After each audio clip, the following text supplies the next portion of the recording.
right. All right. Good evening, everybody. I'm going to call this meeting back to order. Welcome to the Princeton Council meeting of May 28th, 2019, and please join me for the Pledge of Allegiance.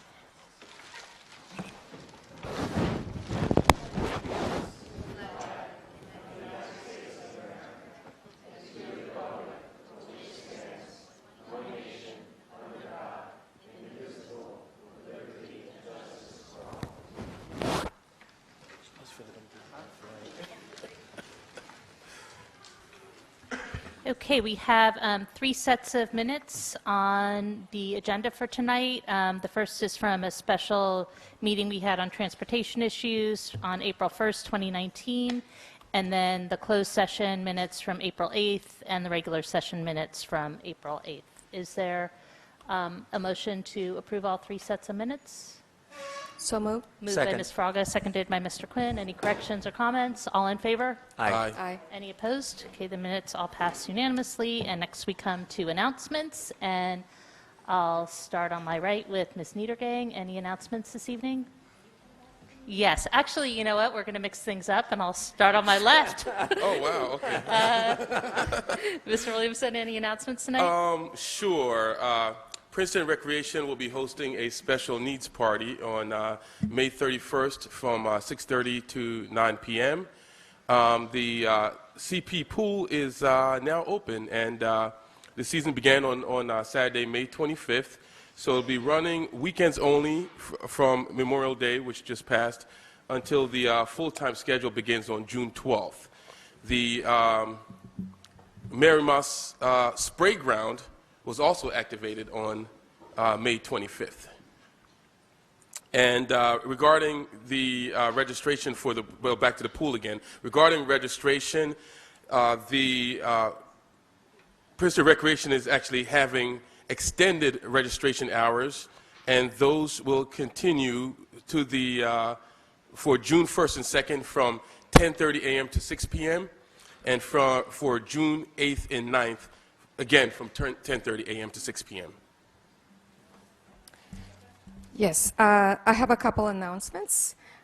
June is Immigrant Heritage Month, and Human Services, along with Mayor and Council, will be issuing a proclamation and a press release. Estoy anunciando que el mes de junio es el mes de herencia para los inmigrantes. Por mi parte, todos los días son Día del Inmigrante.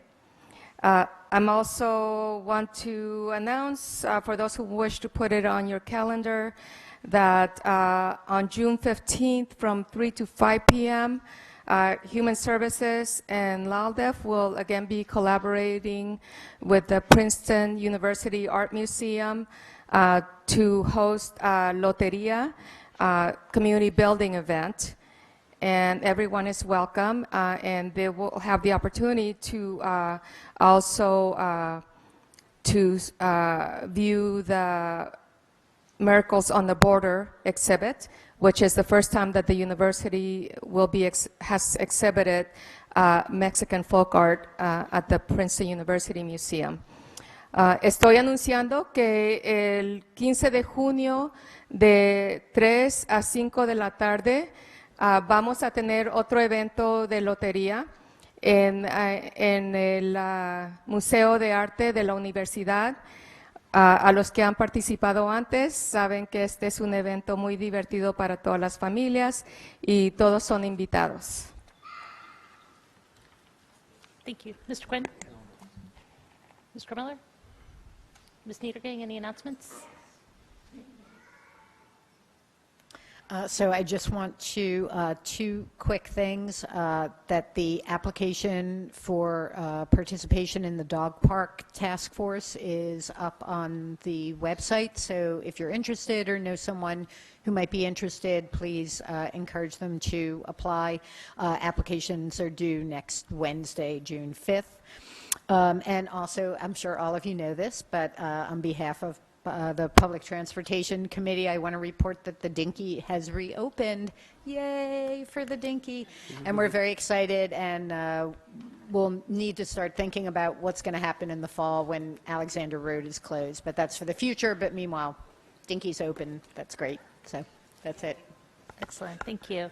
I just have a few announcements. The first is that the parklet is back up on Witherspoon Street in front of Small World, and there will be a ceremony this Thursday at 5 p.m. I'll be holding my monthly Meet the Mayor hours this Friday morning at the Princeton Public Library lobby, Friday 8:30 a.m. to 10 a.m. And just wanted to remind everybody, next Tuesday is Election Day. Polls are open from 6 a.m. to 8 p.m., and we always encourage everybody to vote. And are there any staff announcements? Just a couple of announcements. Engineering department has been notified by the State Department of Transportation that a resurfacing project will be starting on Route 206. This is actually a resurfacing of Route 206 from Nassau Street, Route 20, which is Route 27, all the way south into Trenton. Deanna, I'm not sure if your mic's on or just maybe you're far away. Maybe I'm not close enough? Okay. So the resurfacing project is set to begin on June 3rd. If some of you have noticed that there is a message board on northbound Route 206 by Community Park School, that's what the sign is for. It's to notify people that resurfacing will begin on June 3rd. Included in this project is a replacement of the curbing as well as the ADA ramps at intersections. The work is going to begin on or about June 3rd and extend into October in Princeton. It will have both nighttime and daytime work hours. As we get more details on the schedule, we will post that. Nighttime hours, I think, are approximately 8 p.m. to 6 a.m. The daytime work is set so that it does not impact travel on the traffic. It would be shoulder closures. So again, as we get more details on that, we'll put that on the municipal website. The other item for announcement is again related to the Department of Transportation. We have successfully worked with the Department of Transportation for approval to try out a all pedestrian cross phase. This is where the traffic signal would go red for all vehicles and green for all pedestrians. This would be at the Nassau Street, Van Divender, Washington intersection. We have been allowed a 2-week trial. It will start on June 10th and go through June 24th. And with that, June 10th through June 21st. We will be putting out a press release about this, putting out notices at the intersection as well. The key for this to be successful is that a pedestrian has to push the button. If the pedestrians don't push the button, then the walk sign will not come up for the pedestrian.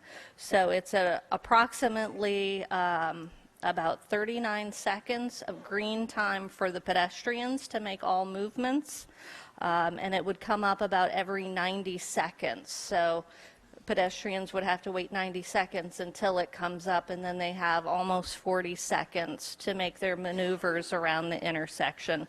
So again, more details will be coming out on that. We're hoping to also launch a survey that people can take on their phones as they're sitting to wait for the walk signal to give us feedback on how this is working. We'll also be looking at how it works for traffic movement as well. But it's exciting for us because it's something the council's been asking for many years, even prior to the fatality that we had at that intersection back in October 2017. Great, thank you. Are there any other Staff announcements? Okay. So we'll move on then to the award of recognition for this evening, and I want to turn it over to Councilman Fraga. Oh, my mic's on. So as many of you may know, council often has the, I would say, unique opportunity to recognize individuals in our community who have gone above and beyond to make our community what it is, make it great. And today I have the great honor, me da muchísimo orgullo, to be recognizing Liliana Morenilla for all that she does for our community. I first met Lil in 2010 when we both served on the board of Johnson Park Elementary's COCO program. The COCO Fund was first established in order to raise funds so that all children whose parents could not otherwise afford the fees could participate in after-school programs. To say that Liliana went above and beyond what was expected of her would be an understatement. Y todos los que conocen a Lil saben todo lo que ella hace para, no solamente para los estudiantes, pero también para las familias. She and her family first came to Princeton in 2007, and by 2008, she was already deeply involved in the community. Specifically starting out as a volunteer helping our immigrant community. Liliana llegó aquí en Princeton en el 2007 y inmediatamente empezó a querer ayudar a la comunidad, especialmente a nuestra comunidad que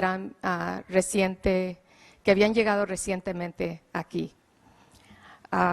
Liliana holds a law degree from the Universidad de Leyes in Madrid. That's a law degree in English. And she also holds a minor in international law from Harvard University. By 2015, Liliana was officially working as a community outreach liaison for the Princeton Public Schools and has been instrumental in identifying the needs of our vulnerable and underserved population, including our Latino community. Liliana is also a very active member of Solidaridad, which is a group that assists our immigrant community. And because she considered that every child she came in contact with, she considered them her kids, she wanted to ensure that their needs continued to be met even after they left elementary school and when they no longer qualified for the COCO program. So this motivated her to found the Princeton Children's Fund, which actually assists students, not just elementary, middle school, and also throughout high school. And she was their former president. A los que han conocido a Liliana, quizás es porque ella primero asistió a sus hijos cuando estaban en la escuela desde que empezaron, pero también ahora que están en los que han avanzado en grado, ella sigue, porque para ella todos ellos son sus hijos también. Ella los considera como que fueran sus hijos. Liliana has worked closely with Human Services and also heads the Henry Pennell's Mobile Food Pantry. And most recently, she became the Princeton coordinator for LALDEV's Futuro program, which is a program to assist the either first-generation immigrants or children of immigrants who are first in their generation to go to college.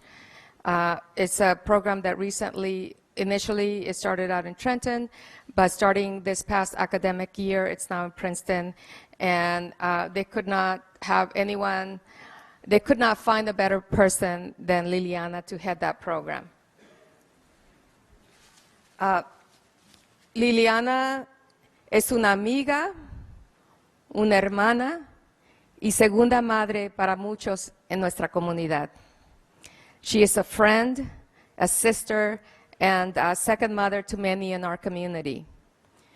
For many that find themselves in desperate need, they know that they can turn to her, and she will do her best to find a solution for them.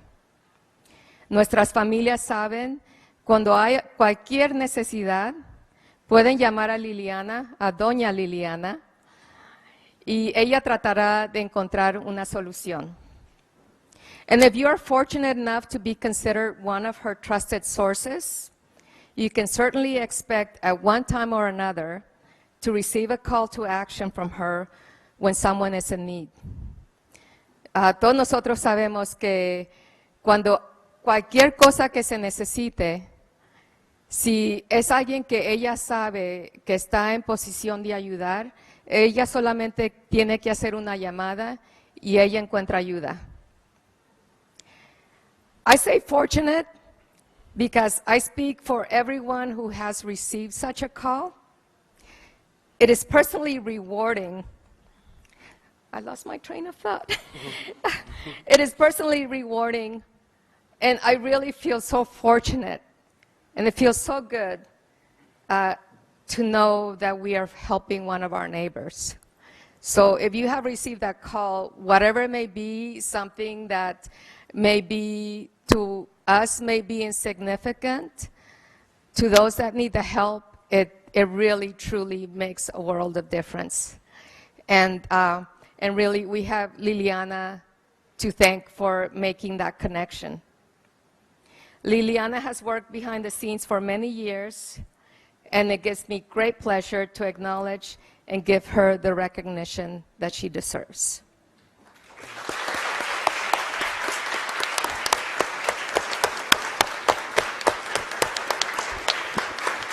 So, Liliana, will you come forward? You know, and I hope you will say a few words, Lily. I know. Continue. So, I hope you can. You're prepared to say a few words, but I also, because for me this is really a wonderful occasion to see so many of our families here. And we typically don't do this, but I'm going to ask, when we come down, to ask Mayor Lempert to come down with me to present your certificate. But also, honestly, I did not realize so many of our families would be here, but I was hoping that they would also come forward so that we can capture the moment with a picture. So, después de que cuando le vamos a presentar el certificado a Liliana, espero que nuestras familias que están aquí a apoyarla, que vengan para enfrente para poder tomar una foto, porque queremos capturar este momento.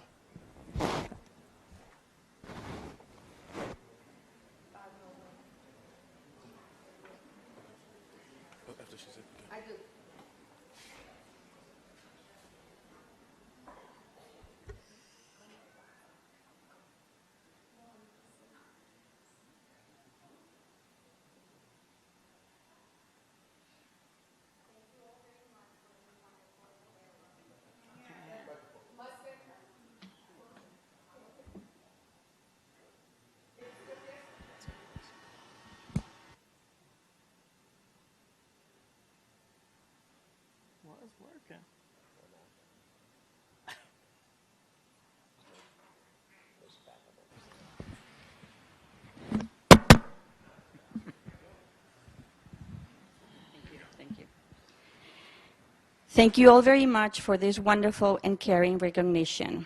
I feel overwhelmed with love by my family and my friends. I'm very grateful, but I need to let you know that none of what I do would be possible without the amazing support of the people who I work with. My Princeton Public School family, my pantry sister wives, and the different organizations that you just mentioned who have the members who give their love, care, and support for the same cause, to make Princeton a welcoming and safe town for all. Thank you.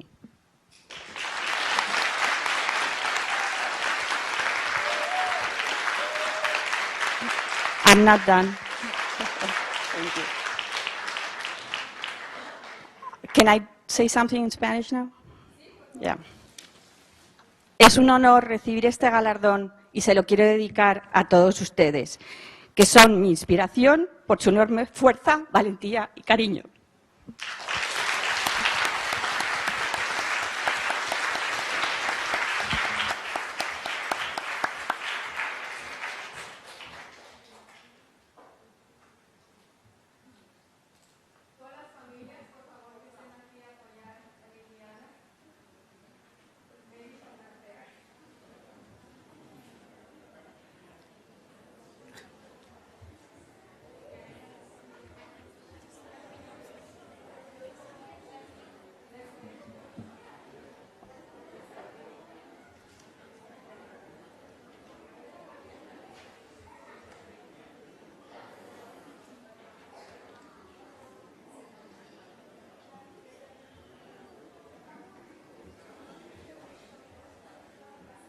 Oh my.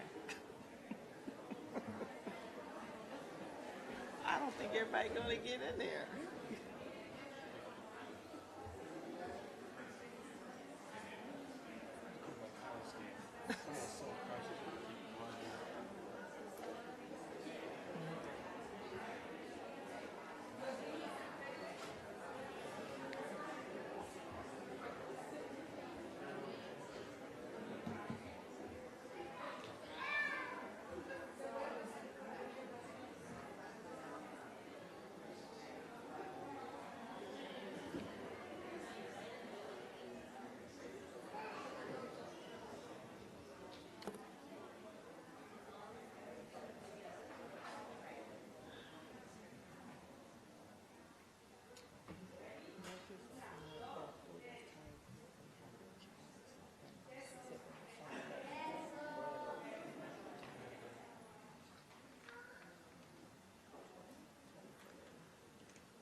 Everybody who is here for Liliana is welcome to stay for the rest of the meeting, but you don't feel obligated to either. You actually might be interested in the first presentation for tonight, which is it's actually a perfect segue. I will. I will. Sure, yeah.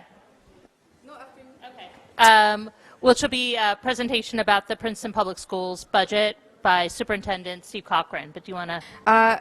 Todos los que vinieron aquí a apoyar a Liliana están invitados a quedarse a ver esta presentación sobre que el superintendente de las escuelas va a dar, y es algo que afecta a todas las familias, así que si les interesan, están invitados a quedarse, pero no están obligados. Ustedes pueden irse cuando ustedes decidan. Okay? Thank Pero you. gracias. Thanks. So this actually is the perfect segue. Used to be an annual item on our agenda for the superintendent to come and present the budget to council back in the day when the community voted on the budget.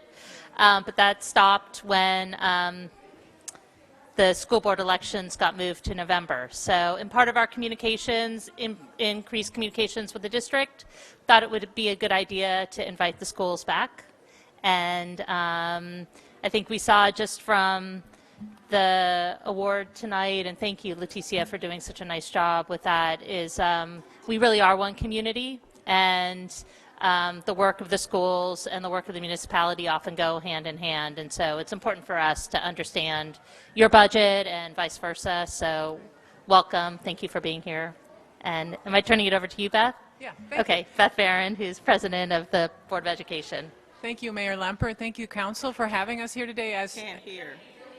Oh, thank you all for having us here today. It's an honor to be able to speak to you. And again, we're glad to bring our budget back to you after, I think, many years of hiatus since we don't have a vote on it anymore.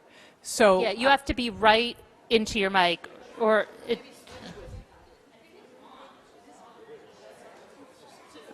It's just okay. Well, we're going to try to be brief. We respect your time. We hope we spend about 10 minutes kind of giving you the highlights of our budget, and we're happy to take questions. And I'd like to introduce Tom Venanzi, who's our interim business administrator, and he's going to run through some of the highlights of our budget that we passed. I think it was on May 7th. Thank you. Good evening. Can you hear me okay? Great.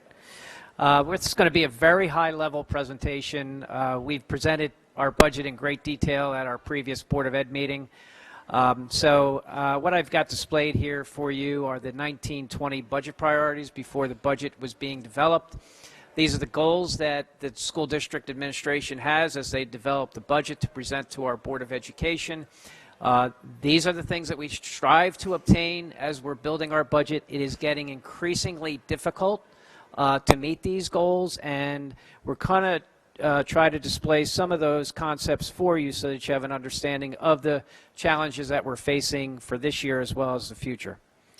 The agenda for tonight, we're going to give you some highlights on our expenses, revenues, and the school tax impact, as well as some historical data on those expenses, revenues, and our enrollment to give you a sense as to the challenges that we've been having over the last few years and what we expect to see in the future. And you may have heard that we've had some reductions in staffing in next year's budget. We're going to talk a little bit about why, what those drivers were leading toward that, and the issues that we'll be facing beyond the 1920 budget development. First, with our proposed expenses, this gives you a very high-level highlight of where the money is going in the proposed budget for 1920. To no surprise, most of the money is going toward the regular programs in our K-12 school district. A couple of items that I did want to point out with respect to the proposed expenses, which are having a major impact. The second item that you see there are the benefit costs, having a very dramatic impact. I'm sure you may be feeling that on the municipal side as well. Some other important areas going down that list of expenditures, the charter school costs, the money that we send over to the charter school is definitely having an impact for us, and we'll display that detail for you in greater detail as we go through this presentation. But that's the breakdown of the roughly $100 million school budget that is proposed for next year. On the revenue side, no surprise that the majority of the sources of revenue are going toward the local taxes, nearly 84% of the budget. The other major sources of revenue that we have are state aid and tuition. Most of the tuition money coming from the Cranberry School District that sends their high school students to Princeton. Very important component of our revenues are the fund balance appropriation. We'll spend a little bit of time talking about that because that is becoming a challenge for us and definitely having an impact on the challenges that we're having in balancing our budget. And the other sources of revenue that we have are federal grants that are flow-through monies that we receive for various programs, and some miscellaneous funds that we anticipate throughout the year. With respect to the school tax impact for next year, you're very familiar with what's happening with the assessed valuations for 2019. We saw a slight increase there. And we're looking at a 3.2 cent increase per $100 of assessed value, which translates to a 2.82% increase in the rate for school purposes. Average house assessment is at $838,000, and for that household, they would see an increase in school taxes of $264 for the 2019 calendar school year. Some historical data that we think is important to highlight. We've displayed here some information regarding our salaries, benefits, the charter school, and our total general fund. The salaries and benefit, just so you have a sense as to how big of a number that is for the school district, represents 77% of our operating budget. So we are in a personnel-heavy industry in the schools, and that's where most of the money is going in our salaries and benefit line. You can see that we were doing pretty well there historically with our salaries, but you see a big dip going down in the 1920 school year, and we're going to talk about why that is for next year. The benefit line, you can see that was pretty stable for the last 3 years with increases just above 4%, but we are getting hit hard for next year with an increase of 8%. And take a look at that increase in terms of dollars for next year at $1.2 million. Keep in mind that number as we get down to the bottom line general fund increase. The charter school, as I mentioned, is having an impact on us. You could see that for the 1920 school year, we are looking at a $372,000 increase in spending. This number is given to us by the Department of Ed based upon projected enrollment and the amount of money per student that we need to transfer over to the charter school. That is actually an increase over the actual cost that we have for the 18-19 school year, since we know what that number is. But bottom line in our general fund, you can see that that is going up 1.27% for next year, or $1.1 million, keeping in mind what I told you about the benefit line, where the increase is actually larger than the total increase that we have in our budget. So that gives you a very good picture as to the impact that the benefits are having on our budget for next year. The other item that I wanted to point out on this slide, if you look down at the 17-18 school year, and this is really where we get into the impact that we're having historically with our fund balance. You'll notice that the charter school increase that year went up substantially by nearly $800,000, and that was the year that the charter school had an expansion. Keep that number in mind as we talk about the next slide dealing with our revenues. What we're displaying here are the major sources of revenue that we have. You can see that our local tax levy for the general fund has been going up on average about 3.67% over that 5-year period. As you are probably aware, school districts have a 2% cap on this line item, but there are adjustments that are permitted by the Department of Ed for enrollment increases and for health insurance premium increases. We are taking advantage of a health insurance premium increase in the 1920 school year, so that's the reason for the 2.62%. We did take advantage of that in prior years, but we also had the benefit of enrollment adjustments in the prior years. The state aid, you can see, is pretty flat, not much in the way of increases historically, so just under 1% on average over that 5-year period. Same thing with our tuition line, and those are the two other major revenue sources that we have. So they've remained pretty flat historically over this time period. Now, the fund balance appropriation is becoming our biggest worry for sustainability. Keeping in mind what I was telling you about that increase in the charter school expense for the 17-18 school year, you can see that we hit our fund balance appropriation very hard that year. That was an increase of $1 million, where we went up to $3.6 million. And as you can see from that point forward... What is fund balance appropriation? So fund balance, your fund balance, think of as your reserves. School districts are permitted to keep 2% of their operating budget in reserve. Anything beyond that, you have to appropriate to future years. That's the minimal requirement. Okay, so it's akin to our surplus. We don't like to use that word, but okay. Yes. Exactly. So typically what you want to use big increases in your fund balance appropriation are for one-time expenses, because when you have a big jump like that, it's very hard to sustain that over time. So for example, if we were going to use it for facility projects that we wanted to do, that would make sense to increase your appropriation from fund balance to that level. But that was really we had to deal with the charter school increase that year. That was an increase of $800,000. So that is the reason why that surplus balance really jumped up in 17-18. And now we're continuing to struggle because we can't meet that revenue source going forward. We just don't have the fund balance to appropriate into future budgets. Now you can see in 18-19 that number went down by nearly 500,000, and then in 19-20 nearly 800,000. And so that's $800,000 less in revenue sources that we have to put towards our budget. The fear is that we're not even going to have $2.3 million for 2021. That number is going to continue to decline because our budgets are getting tighter and tighter, and we can't generate any additional revenue out of those budgets. So that is a major issue to understand with our budgets. The local tax levy for debt service, you see there's a major increase going forward in 1920. As you know, the school district had a referendum in December of 18, and this is the first year that we have payments for that, paying off that debt for 1920. So that's the reason for that increase. While we're struggling with trying to maintain our programs, we're also experiencing enrollment growth, and as you can see through this chart, we've been experiencing just under a 2% growth in enrollment over that 5-year period.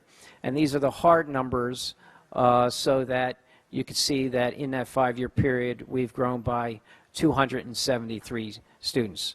That increase that you see in the 16-17 school year where we went up by nearly 5%, that would have been a good example to illustrate where the Department of Ed would have given a school district some additional adjustment for the 2% cap on the local tax levy. Now, why do we have a reduction in staffing of 3% for next year?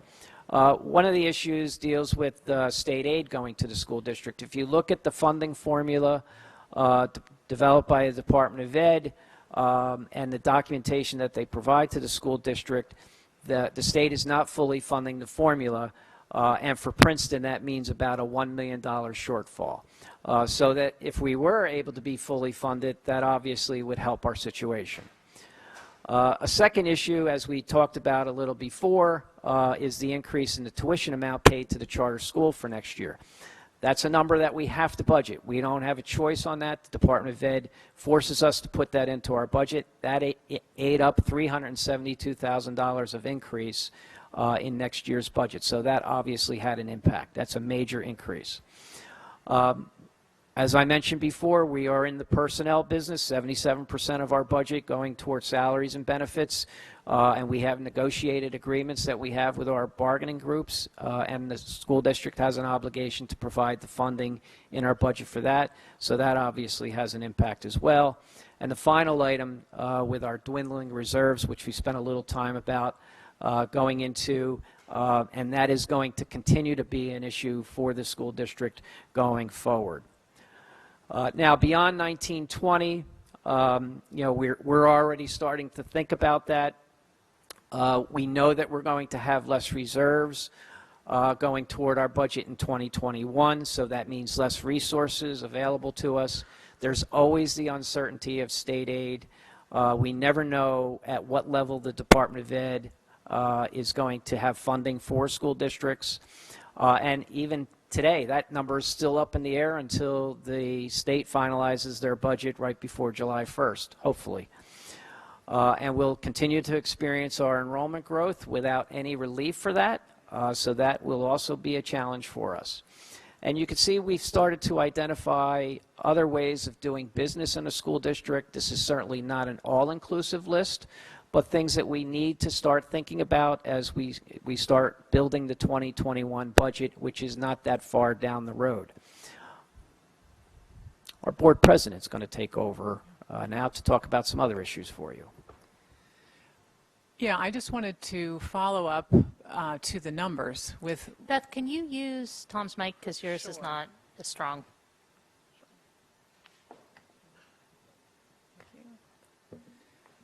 So, can you hear me now? No. Now, how's that? Better? I wanted to follow up the numbers with some kind of forward-looking information on what the board is doing about this, because it's obviously we've got a structural deficit. We anticipate having a similar deficit next year unless we do something in the meantime. And so I wanted to just talk about how we think about this. And we, first of all, couch all of it in our mission, which is to prepare all of our students to lead lives of joy and purpose as knowledgeable, creative, and compassionate citizens of a global society. We frame everything we do around that mission, and I just want to bring that to the fore again after we talked about all these numbers, because it can be a little bit concerning to people. But we as a board are taking this very seriously, and we think of this in three ways of addressing the challenge. First of all, transparency, understanding what the challenges are, and one of those things is we're here today to talk about it and to work with you and our other partners. We are looking at advocacy and talking about advocacy at the state level and the local level. And we are focusing on stewardship, maximizing the funds that we have, making sure all the dollars that we do have currently are used to the highest and best use for our children. So on advocacy, we are focused, and we are actually going to put some information on our website and perhaps push out to the community, but we would like to encourage people to advocate for fully funding of the school formula, which would bring another $1 million to our budget. And this is a problem that schools around the state are facing, and it's just a real current issue. So fully funding of the school formula aid, fully funding of extraordinary aid for special education. This is one where we are short by $500,000 in terms of what we pay for certain students who receive services above $55,000 or $45,000. We're mandated to provide services to these children, and they need them, but we are not paid for that by the state, and they are obligated under law to do that, and we've been underfunded. We would like to address at the state level the disconnect between the levy cap and the local tax-based growth. We've talked about this individually with many of you, but I think it's a myth that's commonly kind of understood that when we have growth in Princeton, which is important, we want to be a growing, thriving community, and when we bring in new development and growth, the school budget stays capped based on the previous budget. The school budget does not rise with the growth in ratables or tax base. And I think that many people do not get that disconnect, but it's really important because it puts us at odds with each other. When we're in a growing community with more children coming, we're not able to increase funding to the schools. So we would like to advocate for changes at the state level that might help that. And we also, with our friends at the charter school, are advocating some changes to the funding formula that hurts both of us. The way that the state law currently funds charters kind of pits us against each other in the community and divides us, and it makes it difficult for them to maintain their programs as well as us. So we have some similar issues there, and we would like to advocate together with them. At the local level, we believe we can plan for growth and good schools, that we don't have to be at odds. And we, to that end, have formed a strategic advisory group on growth and capacity of citizens with expertise who can help us bring information to the discussion in the town about the impact on the schools of certain decisions that we make in terms of zoning and development.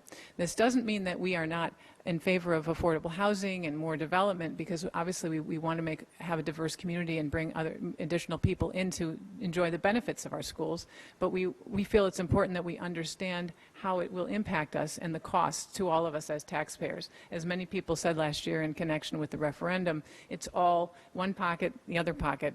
We all are supporting good schools. Good schools are the backbone of our community. So we want to make sure that we're clear about how that all interplays together. We would also like to present solutions to compensate the schools for the cost of the school impact. There's a lot of creative financing ideas that we would like to bring to the discussion. We would like to plan for financially sustainable increased school capacity. So we want to come back to the issue of the fact that we are at the edge of our capacity now. We're at our overcapacity in all of our buildings, but there are ways to do this in ways that are financially sustainable within our means. And we will be engaging with the community in long-term master planning. We appreciate that the planning board has reached out to us, and we are in conversation about that. And we also support completing the 2020 census count, and we are going to encourage people through our website and through our advocacy to work with the municipality on making sure that we count all the people that are here so that we receive the appropriate levels of federal aid. And so again, we've set up some ad hoc committees, and we intend to continue this. We have a future enrollment committee that's looking at the demographics, and we're waiting for the affordable housing numbers, but once we have those, we'll be able to come back with some numbers that are fresh and have considered all the inputs and have been thought about by a committee of citizens who are savvy in the methodology used. And again, we have this strategic advisory group on growth and capacity that just met for the first time this evening and talking about how they can support the dialogue and the decision-making that's going on in the town, both at the municipal level and in the schools. We also, to conclude, we're really focused on stewardship, maximizing, how we're using the funds that we do have. We're exploring new models of collaborative decision-making with our staff. We hope to engage our staff and our teachers in discussions about how we can use our funds to the best to pursue our mission. We know that we need to rethink how we deliver education in the Princeton Public Schools. We have limited funds, but we have wonderful, excellent schools, and we have to think about how we sustain that going forward in creative ways. We are trying to find synergies and cost savings with the municipality, with the charter school, with other partners in the community. We are innovating how we teach and learn, again, rethinking the way we educate, and we are going to gather people, we hope, in a committee to look at the future of pedagogy and have other creative collaborations. And we are looking at best practices and cost savings from other districts. We're looking at philanthropy, and we have a... Yes? Oh, I'm sorry. You have to be really close to the mic I will and talk eat the loudly. microphone. Yeah. I am sorry about that. Really inspiring great things, too. So I want people sorry. to hear you. I apologize. I'll just pretend I'm a singer. So we're exploring all these different things immediately because we know that this structural deficit is facing us down, and we're trying to be as creative as possible to pursue our mission with the limited dollars we have. And to close, we have put up this PPS Saves website link on our website so people can go on our website if they have ideas for cost savings or suggestions, and they can input those in a Google form there, and we will be looking at those and trying to put those to the right people to consider how that will help us. So we're moving forward with transparency, with advocacy and stewardship. And so we have our students who are prepared for lives with joy and purpose. We have our educators, staff, and administrators who are implementing our vision. We have a board that is leading with our values and supporting our mission. And if we can have a community that trusts and partners with the schools, we believe that we can have PPS sustainability, financial sustainability for the long term. And again, our mission is, focusing on knowledge and creativity and compassion and educating our children to be citizens of a global society. So we thank you for this opportunity to come and speak. And if you have questions, we have our expert here to answer any numbers questions, and I guess I can speak about our mission.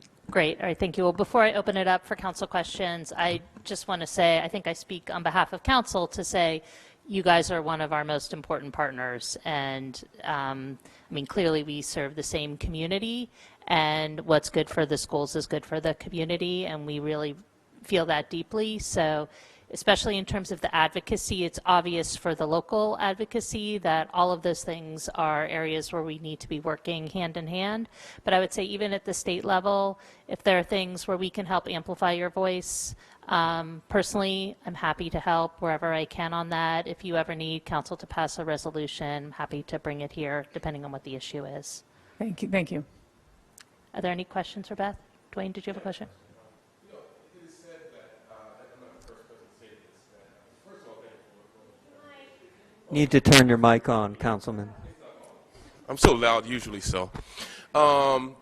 It is, well, first of all, thank you for a very informative presentation. And it is said that the most important function of state government is education, and I'm sure I'm not the first to say that. And I was thinking about the whole issue with the funding formula. Our state constitution has, of course, the T&E clause, which we're all familiar with, and that clause has been used in the past for lawsuits to force funding. I know the Murphy administration has promised to fully fund the school funding formula and basically have a plan to do that. I'm wondering if it would make sense to, I don't remember seeing it out there that a lawsuit has been used based on a violation of the New Jersey State Constitution to force a fully funded formula. I know it was apparently used with the Abbott cases before. This is a little different, but I'm just wondering if, when it comes to advocacy, if unfortunately, we may begin to the point where we're seeing how the detrimental effect that underfunding is having on school districts and also on property taxes, et cetera. So I'm kind of thinking out loud and putting it out there as a hybrid question comment. If from an advocacy standpoint, if the issue of suing the state government based on a constitutional violation of the T&E, the thorough and efficient clause of the Constitution, if that's an option to possibly get full funding? Well, that's a good question. I'm sure it technically is an option. I think that what we as a district are doing now is working more with our partners. We belong to the Garden State Coalition of Schools, which I believe is 77, or how many, Greg? 100 school districts around the state. So we're working with the Garden State Coalition of Schools, who, and in fact, I'm going to a conference tomorrow morning to hear what they're recommending, and I hope that they're going to make some recommendations to us so we can encourage grassroots work where we can have our constituents write letters and know which bills to support, because there's been a whole raft of bills that have been presented by Senator Sweeney that involve the schools.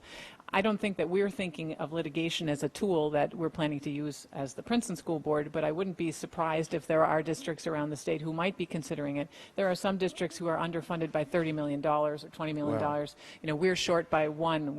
We're relatively speaking, in good shape compared to some districts around the state. All the schools are suffering at this time. So we're choosing advocacy. We work with our New Jersey School Board Association. They also have advocates and lobbyists at the state level, and also the Garden State Coalition and any other districts that we actually have asked the Garden State Coalition to help us find districts that are similarly situated to us, because we have a kind of a unique situation as a suburban school. We're short funded, but not by an extreme amount, but we have rising enrollment. And many of our other counterparts that I've met at conferences, they all have issues of falling enrollment, which is another problem. So we have our own unique set of issues. Let me just add, if I may, I apologize to monopolize the mic here, but remember there was a lawsuit regarding fully funding pensions that went in front of Judge Jacobson in Trenton, and she forced the former governor to fully fund that. So I'm hoping that something similar can work here, if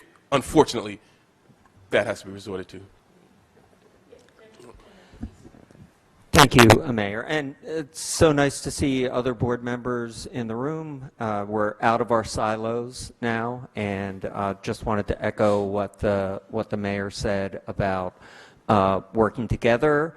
Last week we met two task force on shared services, and I think that study is going to go forward, and we were pushing that boulder up the hill for about a year and a half, and I'm happy to report that I don't want to speak prematurely, but we'll have sort of mirror resolutions on an upcoming agenda to hire the consultant and take a deep dive into how we can share services for cost savings and greater efficiencies. I think there's talk of a joint meeting of the board and council, which I would personally welcome, and we just have to find the proper venue for that. So I know that from the funding standpoint that this has been sort of the looming tower, and it's finally come, the rubber's meeting the road right now, and so echoing what the mayor said, if there's anything we can do to help at the state level, we're more than happy to have those discussions, and thank you. Thank you. So thank you for a great presentation. That was very, very informative for me, and especially easy to follow. I know we can get tons of reading material, but this was very informative for me. My question relates to something you mentioned in your report regarding the importance of the participating in the 2020 census, and you may have heard that that's something I'm very interested in working on, and hopefully when we do get started locally on our initiative, that someone from the school district will be part of our steering committee. But my question, I was wondering if you could maybe specify how ensuring maximum participation will impact the schools, especially if it impacts funding issues. Yeah, well, my understanding is that the money that we receive from the federal government for all of the federal funding programs for our children who have, I think it's English as a second language, or the federal reduced lunch, free and reduced lunch, that is tied to headcount. So it is based on population and on the census numbers. So it is very important for our community, if we want to receive the appropriate number of benefits from the federal government, that we have an appropriate count of all the people that we serve. Right. So to clarify, it doesn't go by what your enrollment is. It's by, beforehand what the population is estimated to be. Yeah, that's my understanding. I was at a legislative day last week with the New Jersey School Board Association, and we had a speaker just on this topic who really emphasized the importance of all the schools trying to partner with their municipalities to ensure that we had a full count and that we had people going out into the community who represented the community. We can have a job fair, right, where we hire people to help work on the census who represent different communities within our town and our diverse population to make sure everyone gets counted. Right, and I'm sure we'll be discussing in more detail. And some of us did attend the workshop on that, which I will report on later. But I mainly wanted for others who didn't have the benefit of attending the workshop to hear from you what emphasizing the importance of it. Yes, it's very important. Thank you. I look forward to working with you on that. Thanks.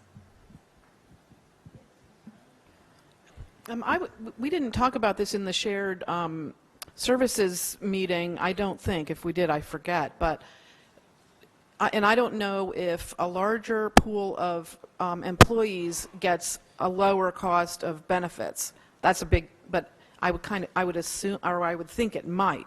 And I wondered if that is the case, if a larger pool of employees lowers the cost of benefits, if we would consider, or if it's within the realm of possibility, purchasing benefits for employees together.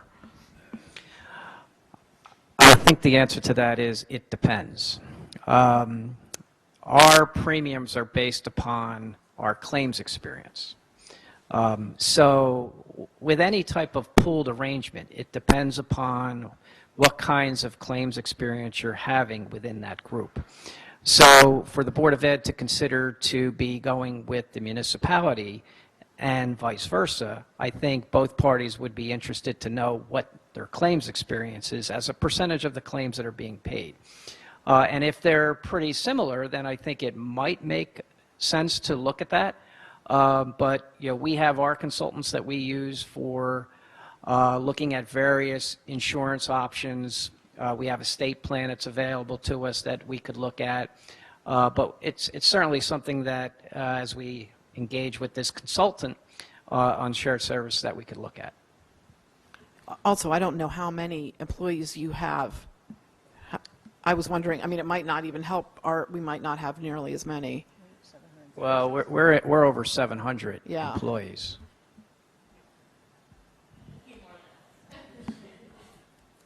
Thank you to both of you, really, as everyone else has said, an excellent presentation, and I'm just thrilled to have you and the other members of the board and Superintendent Cochran here to talk to us, and especially, as the mayor said, in an era where people are no longer voting directly on the budget, I think it's really important to have these kind of forum.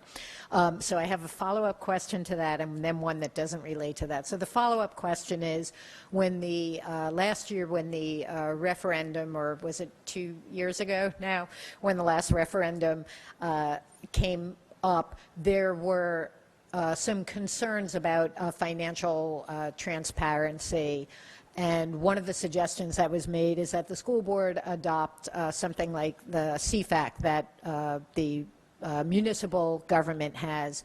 And I think that would go a long way towards building trust at a time when the impact on our citizens is going to be of we're going to be, our tax levy is going to increase in part because of the need to hire firefighters.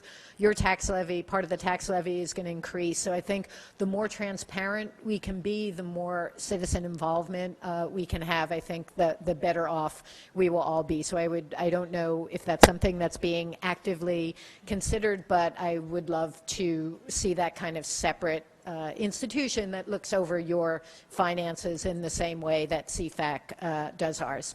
Okay, so, and I also want to say that I'm thrilled that you guys are working with the charter school now. I think there are commonalities of interest, and I think that you're absolutely right to say that the way things are set up, it feels like we're all at loggerheads. We're fighting with you for shares of the, the pie, and you're fighting with the charter school, and that's an artificial distinction. We are all one community, whether your kids go to PPS or charter school, we are all one community, and I think we need to move forward and work to make things better.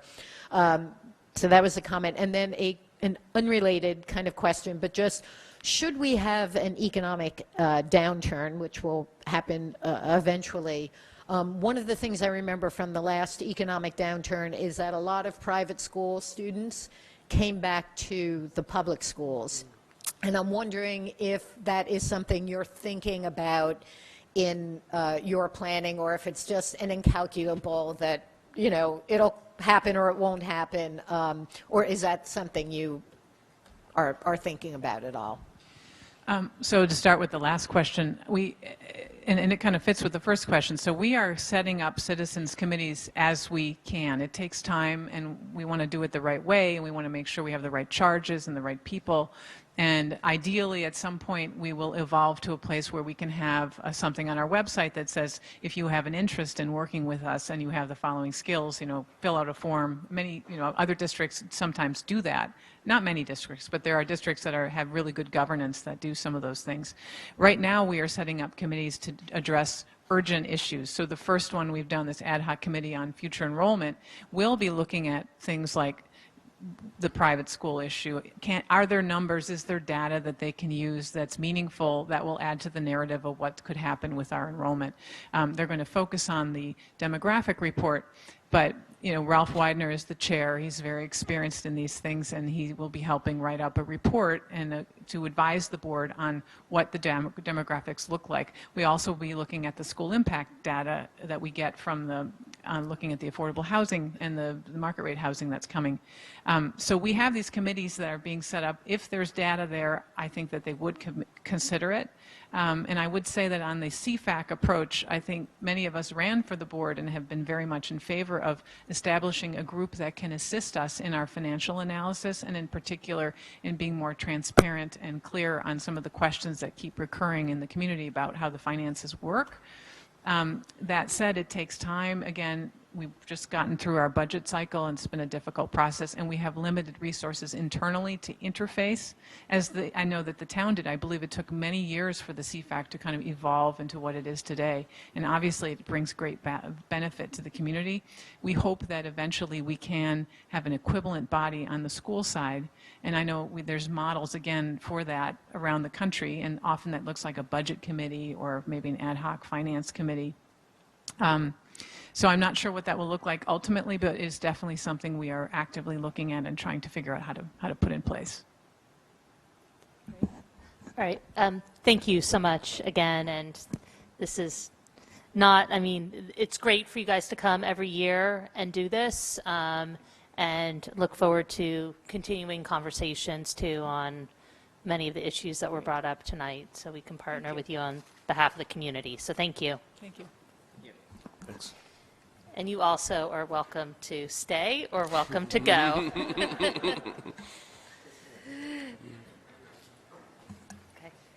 Okay.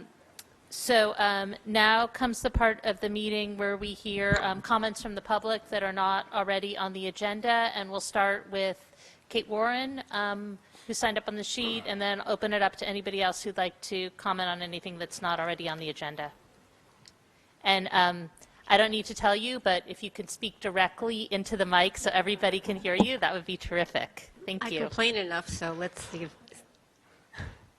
Can I take this off?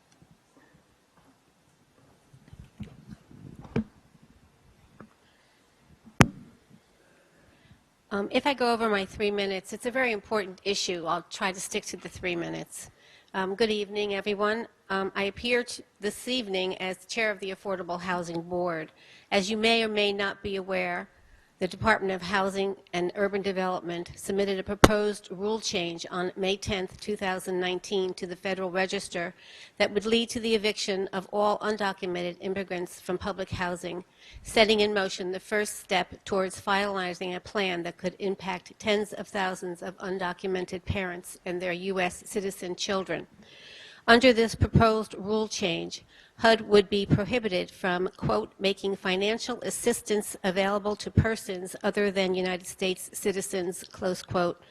The current rule allows for mixed status families, where members have different citizenship and immigration statuses, to receive housing assistance as long as one person is eligible.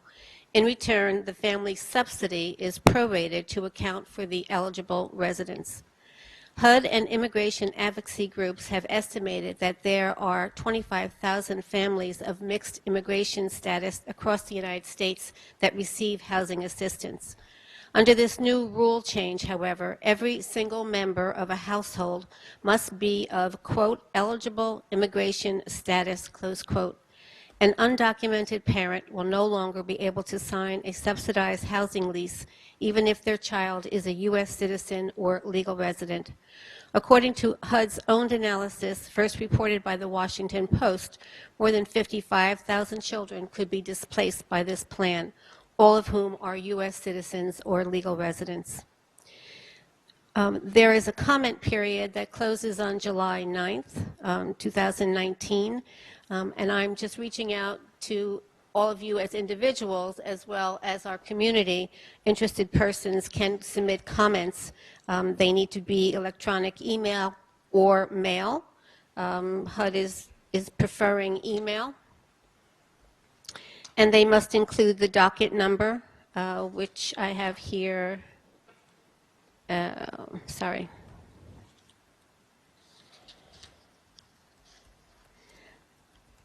FR 6124P01.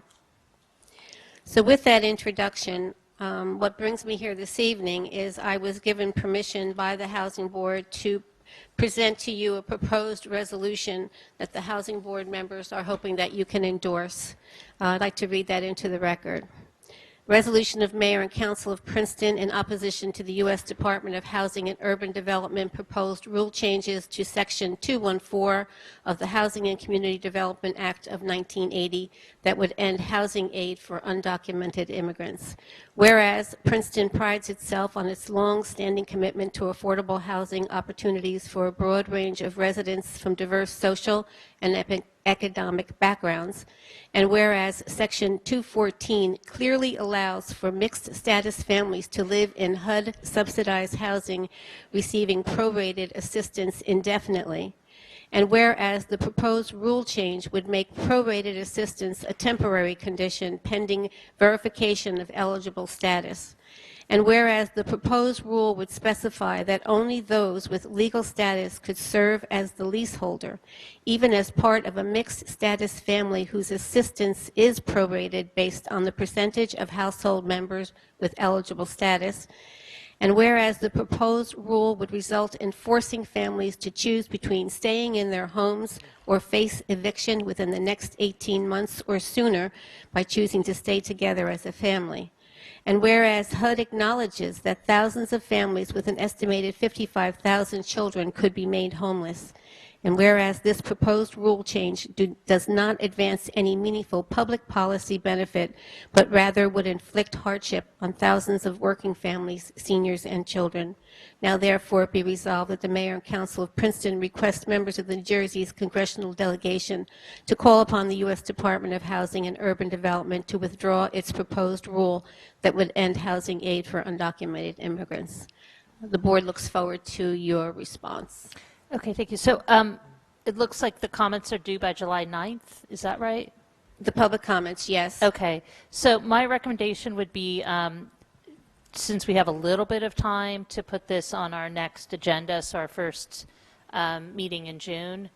And if you can send me the copy of that if you have it written Sure, down. I have it here over for the clerk. Email, yeah, or send it, and we can put it Yeah, on. I can send you some articles as well. There's lots of advocacy groups across the United States have already issued statements. Right, and I shared one of the emails I got. So we are part of a network called Cities for Action.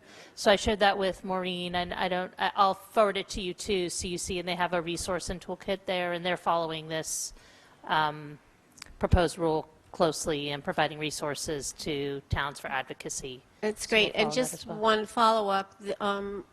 I've instituted a subcommittee on the board that's looking at mixed status families, not in this regard totally, because this is federally funded housing, but we're actually looking at mixed status families in all of the public housing here in town. So we'll have a report hopefully for you by the end of summer anyway.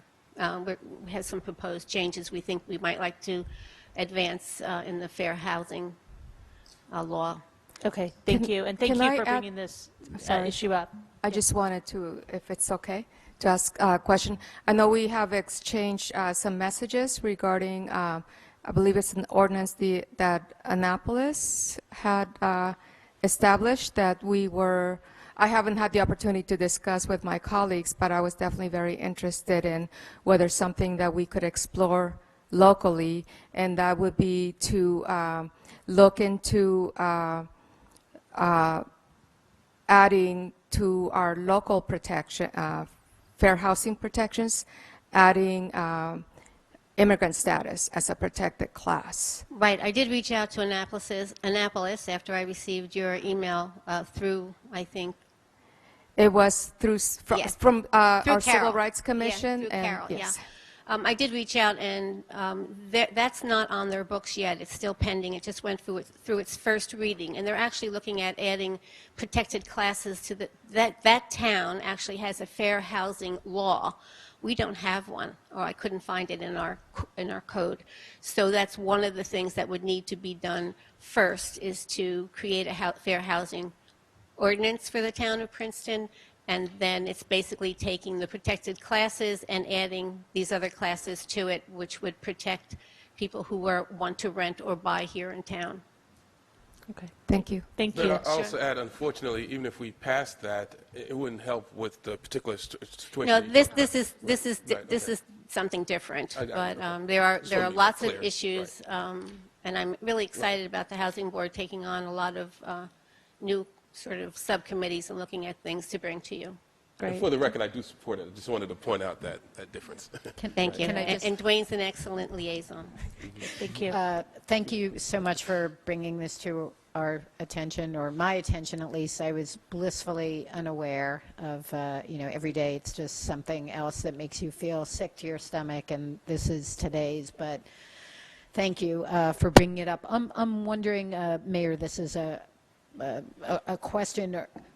Do we put ever in our weekly newsletter like action alerts? Can we get the information in there and add it to the weekly newsletter so that people who want to write and make their own personal comment outside of what the town does, that would facilitate that? We can do that. My recommendation would be to do it in conjunction with council passing a resolution, so people can refer to our resolution, and then we can give them more information.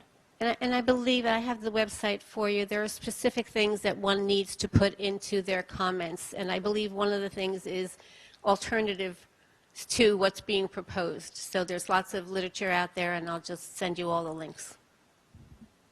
Thank you. Thank you. Thanks, Kate. Is there anybody else who'd like to speak to an item that's not already on the agenda? All right, seeing no one, we'll move on to reports. We have several reports tonight, and we'll start with the March Police Report. Chief Sutter.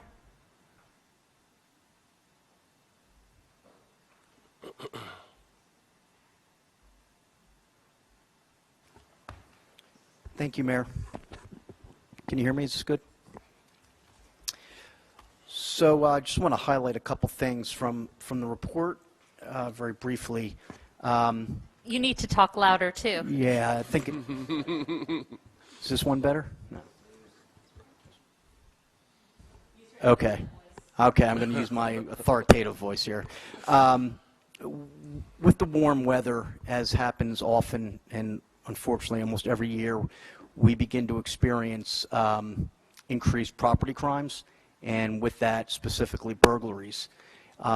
We have seen an increase in those, so we want to kind of highlight this for the public from a crime prevention standpoint.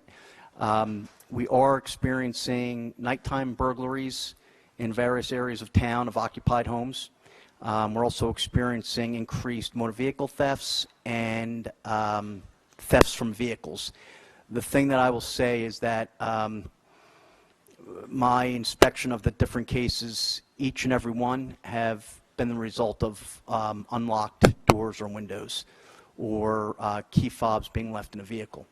So the good news is that we do have a perception of safety in our community, and that's a really good thing. We are a safe community, but we just want to highlight that locking your doors every night, securing your windows, securing your vehicles, lighting, and reporting anything that you deem to be, you know, the actions of somebody, maybe, you know, looking to go into a house or a vehicle as it happens will help us greatly. But I can't emphasize enough just securing things and making sure at night that maybe your lights are on and that your doors are secure. We know for an absolute fact from our experience that that absolutely deters a high majority of culprits with especially burglary. So we've been putting out a lot on social media, and I just wanted to bring that to your attention as well. And you know, I just lost my train of thought as I was talking about burglaries, but we experience these a lot. They go on throughout the year, but as the warm weather comes, we tend to see an increase in those types of crimes. With that, I wanted to say also, anyone that has cameras at their home, at the exteriors of their home, we have a program. It's on our website that you can register that. That goes for businesses, any type of property. And by registering, that allows us, when we have a crime in an area, to just contact the person, the property owner, and ask if we could see their footages that might have caught something that helps us. It's a big tool for us, and it has worked in the past. So from burglaries to speeding. Speeding tends to be an all-year occurrence, unfortunately, but we've been paying a lot of attention to it especially over the last several months in terms of data analysis. And I just wanted to bring you up to speed that we've changed some internal business practices where we're really targeting speeding in the areas that it's occurring mostly, even to specific times. So we're using the data that we've collected from our signs. We're targeting those areas. We're doing everything we can from a prevention standpoint and an enforcement standpoint. But I guess the change is that we're having a lot of different business practices internally that are going to give us feedback on what our successes are in deterring speeding. So we've really we've come up with a good process. We're really working hard, and I'm hoping that from here towards the end of the year we see some real success in those areas, both in our areas that we determined to be the most prevalent for speeding, but our high accident areas. So we've been targeting our 10 most highest accident areas in town with the same type of enforcement. It's not always speeding. Unfortunately, with the accidents, with motor vehicle crashes, we've found, I keep going back to my old habit, that a lot of it is driver inattention. So we're really targeting driver inattention, trying to put out a lot of public information to kind of stay off the phones and pay attention to the road. So that I'll give you updates as we go on with that. Each month we've talked a lot about our alarm ordinance, and I wanted to just highlight that again this month. Our alarm ordinance, as I've said before, has been geared towards stopping false alarms. We have spent historically an inordinate amount of resources responding to burglar, fire, panic, and hold-up alarms that are false. Either trouble with the alarm system is a big cause, or people that aren't familiar with how to use the system. And and systems that are not registered with the town. So I think we're starting to get some real traction. It's been a process, but I think we're really going to see some decreasing numbers of responding to false alarms. The one issue that I've reported in the past that we've had some problem with is specifically with some businesses where there's a lot of turnover and different people may be in charge of the system. We've been not having so much success. So we're really working hard with those violators to go out in person and speak to somebody on site, try to get somebody from the alarm company involved to either fix the problem or to give some help in working the system. And there are cases where summonses have been issued, mostly to businesses, but again, once we get some compliance and we get the issue fixed, it's really a case of disposing of it in court or before it gets to court. So I hope as this year progresses, we'll continue to see some progress there. And then one of the final things I wanted to bring up was I included in this month's report for the first time summonses versus warnings based on ethnicity. So we track the ethnicity of motor vehicle stops, but we've discussed we've tracked it but haven't reported on how that accounts for summonses being issued to someone versus warnings. So I did include that information. One thing as you look at that in the report and try to see what it says is that warnings and summonses it's a discretionary act by a police officer. So I think it's worth tracking because it's another thing that goes to our early warning system that would show somebody's tendency or department tendency for bias. So it's a good thing that we look at it. With discretion, though, comes, when an officer stops somebody and is trying to decide on or is deciding as to whether he or she should issue a summons or a warning, while it is a personal decision, there is a training component there. And what officers should be considering are things like the driver's history. Has the person, and we can look these things up, has the person been stopped 5 times before on the same street for speeding and issued a warning? The seriousness of the violation. Is it that the person has a headlight out and we just want the person to get it fixed? Or is it that the person was doing 60 and a 25? I mean, that clearly there's a discretionary decision there. Accidents, crashes. When crashes occur, we tend, because there are more serious violations usually, that usually accounts for the issuance of a summons, probably 90% of the time or more with a motor vehicle crash. So that's another consideration. And then, all those things can be considered. So it couldn't be a crash where it was just a unavoidable circumstance, and the officer can use discretion there. So what I'm getting at is, it's good that we collect it. It's good that we watch it. It's good that we report on it and that it's available to the public, most importantly. I guess the thing that we have to consider is the things that go into discretionary acts. So we train on this regularly and we look at this regularly. So I just think it was a great suggestion to put it in our monthly report, and we'll continue to report on it going forward. And with that, I can answer any questions. Ms. Fraga? Yes. I first want to thank you for including this. Something that I've been interested in, and I find it very helpful. And I really, truly appreciate you making that extra effort to include that in the report.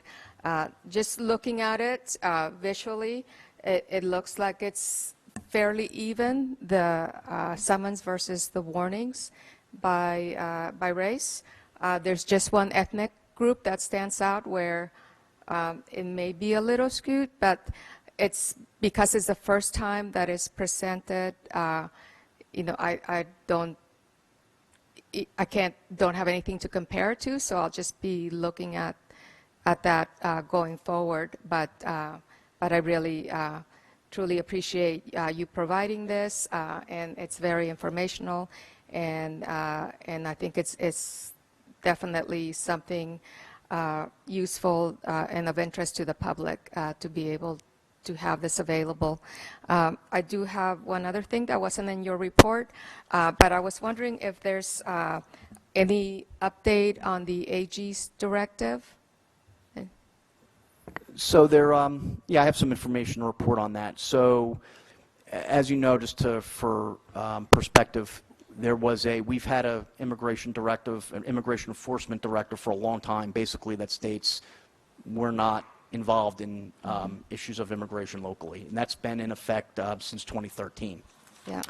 Earlier this year, actually last year, the Attorney General issued a directive that supersedes local directives, but yet didn't really change things a whole lot, changed a lot of wording and a lot of things that we were comfortable with locally in terms of wording, but operationally not a whole lot of things changed.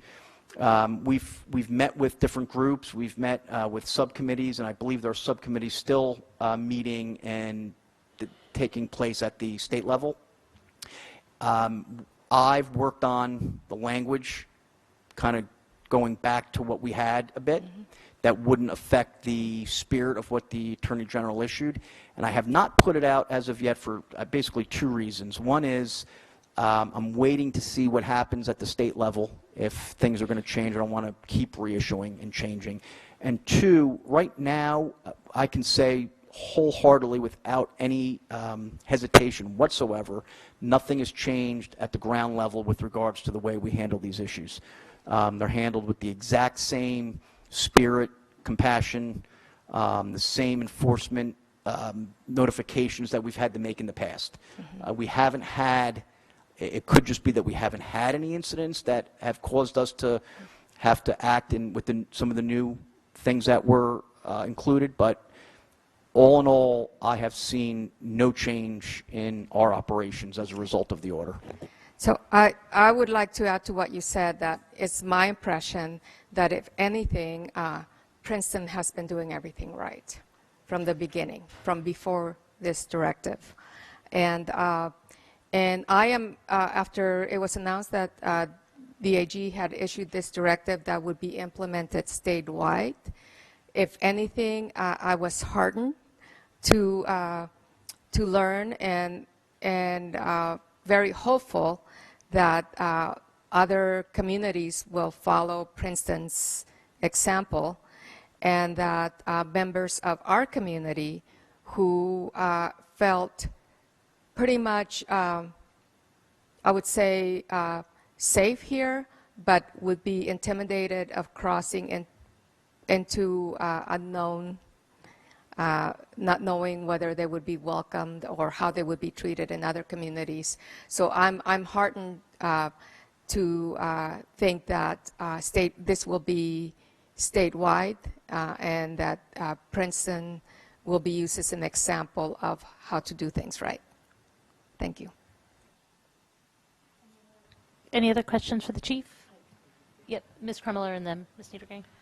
I don't know if you heard about our meeting with the students on campus that we had, there was a group at that time. There was the protest that was going on out front, and we were asked by students. I mean, we were told of the problem. What they are telling us is a problem with sexual assault on campus and how it's dealt with by the university. And it was kind of, I don't want to have a big discussion right now, but I was wondering if the Public Safety Committee could put it on their agenda. And I don't know if you could meet with the university about that. Yeah, so the chief and I actually offered to meet with the student group because we had sort of talked about that at that meeting, and they sort of had a ill-timed protest in terms of their exams and everything else. So I think that they sort of wanted to wait until September when they got back. And I think that they had reached, it seemed like, some sort of resolution with the administration, but I think there's still some issues that would be good to talk about. Okay. But, you know, I don't even know if they're still on campus. I think the students are moving out. Okay. And they're, Okay. you know, so I would prefer to have that conversation with Okay. the students. But maybe you I mean, could- we can, I mean, we you've can talked talk to me, about it. because Yeah. you've talked to me about it when I've asked, and so I was thinking I don't have to be part of it, but maybe I would like the Public Safety Committee to talk about it and just make sure everybody's even knows what right, what the status of it is right now before anything happens with the students. Okay. Right, and if possible, when the time comes, I would like to also take part in that meeting. Well, you're on the public safety, Right. aren't you? Yeah, that's what. No, I met with the students. Right, okay. Thank you. Thanks for that report, Chief Sutter. And I would also like to really thank you for providing that data, which I believe Councilwoman Fraga asked for last time. It was great to see that you're so responsive. Sure. And so and the information is interesting, although, again, as Councilwoman Fraga says, let's see how it plays out over a number of months. But that brings us back to brought me back to a question we thought about the last time, which is how we're determining when somebody is stopped what their identity is. Because, you know, I find myself looking around the world and sort of, you know, you categorize people and some people just, you know, what it's very, very hard to know. And I wonder if it's possible to ask, like, let people identify themselves rather than assign them to a category. Is that feasible when you're stopping somebody? I won't say no. So there's actually two pieces to this which are very important, I think, to differentiate. One of the things we capture is what the officer's perception is of the person's identity before they're stopped. We require, and it's a state accreditation standard, we want to, so it's not so much important, it's important, I shouldn't say it's not important. There's two different things if you think about it from this concept. It's what we're looking at officers that may be, right, we're looking for, I should say, patterns of discrimination either on the individual basis or on the aggregate. So we want to know two things, I think, to your point. One, what the officer's thought process was before the stop, which we capture and is documented. Does the person think that, does the officer think that he or she is stopping, or what do they call out with a, maybe a white male? And or another, the perception is very important because that's where you can really look at and drill down on patterns of bias.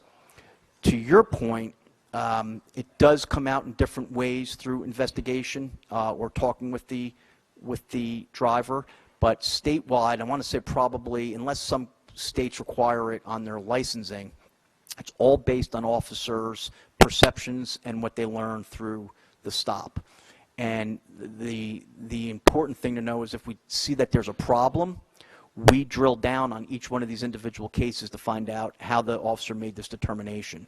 So you bring up a great point that I can look at more deeply. I don't know if we want to actually get into asking someone. We do ask in situations like arrest. It's a mandatory question.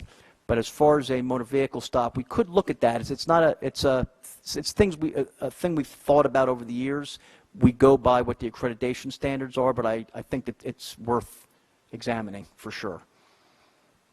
Thank you. And a question also that reminded me, that this data reminded me of, which is, again, something we talked about previously. How are residents versus non-residents treated in terms of a summons versus a warning? Is there a policy? No. No, that's not, it shouldn't be a part, quite frankly, full transparency, it should not be a part of an officer's determination. I can't tell you that it's not. Again, officers have a lot of discretion with regard to the issuance of a summons. It shouldn't be a determination to issue one or not to issue one. He or she may consider that for different reasons in the course of the stop, but that alone is not a factor that we train or by policy consider one way or the other. Okay, thank you. Are there any other questions or comments for the chief? All right, thank you so much. I wanted to get a show of hands if there's somebody here for the curb improvement special public hearing. Okay, So I wanted to entertain a motion to amend the agenda to move up ordinance 2019-22 next, and then resume again with the reports after that. So moved. Second. So moved by Ms. Krummeller, seconded by Mr. Quinn. All in favor of amending the agenda? Aye. Aye. Any opposed? Okay, so we'll take up ordinance 2019-22, bond ordinance providing for curb improvements in and by Princeton in the county of Mercer, New Jersey, appropriating $90,000, therefore authorizing the issuance of $85,572.90 bonds or note of Princeton for financing part of the cost thereof, therefore, and directing the special assessment of part of the cost thereof. And this is for Hale Drive and Worst Mill Lane.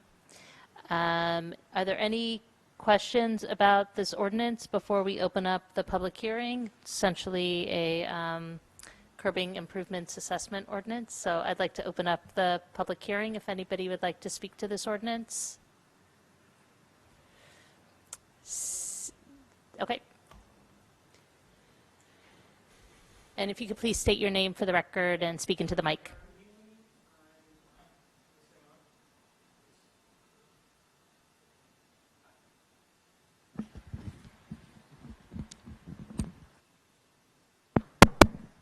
Thank you. Hi, I'm Aaron Ely. I'm a resident of Hale Drive.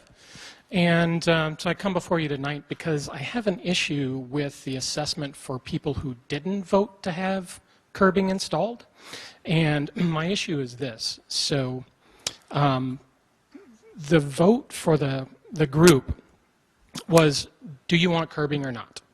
And initially it was that we all had to be unanimous, and that was the only way the township would do it. And the only way the township would do it is if it could be billed equally. And over time, the deal evolved because certain individuals, such as myself, didn't want to go along with the deal and that sort of thing. So eventually what happened was the project was adapted. And so only people that wanted curbing would get curbing, and people who didn't want the curbing wouldn't. And so we're one of the residences that decided not to. So the issue I have with the assessment for those of us who did not support it is that the charges are for common space, and that's all well and good. But, you know, the issue is the only reason the curbing's being done is because of the residences that want it done. So I have a little bit of an issue with people who didn't want it done in the first place having to support the project anyway. What's interesting about the common space is, especially in the cul-de-sacs, there's a planting area that's circular for Worth's Mill and for Hale. And the original concept was that they would do those while they're in the project because it would be aesthetically consistent, and why not do it while they're tearing up the road?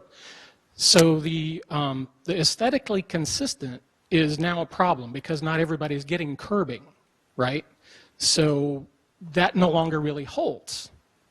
So I have multiple issues with the assessments for people who didn't support the curbing for their property.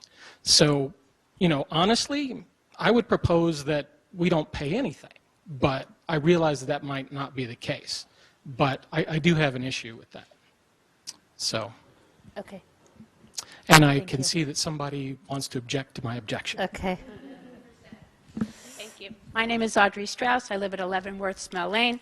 This has been going on for a long time, and everybody had signed a piece of paper in our neighborhood that agreed that and with the township, that if the majority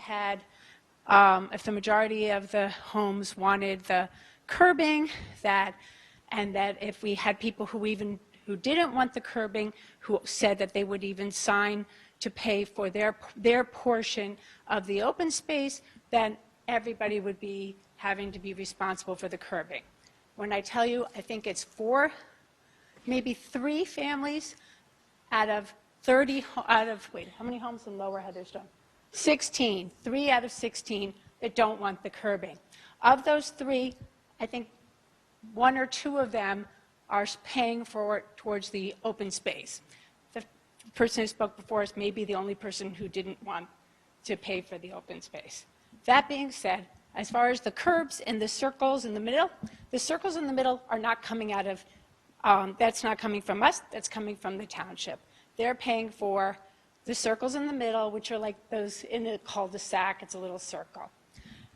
They are consistent.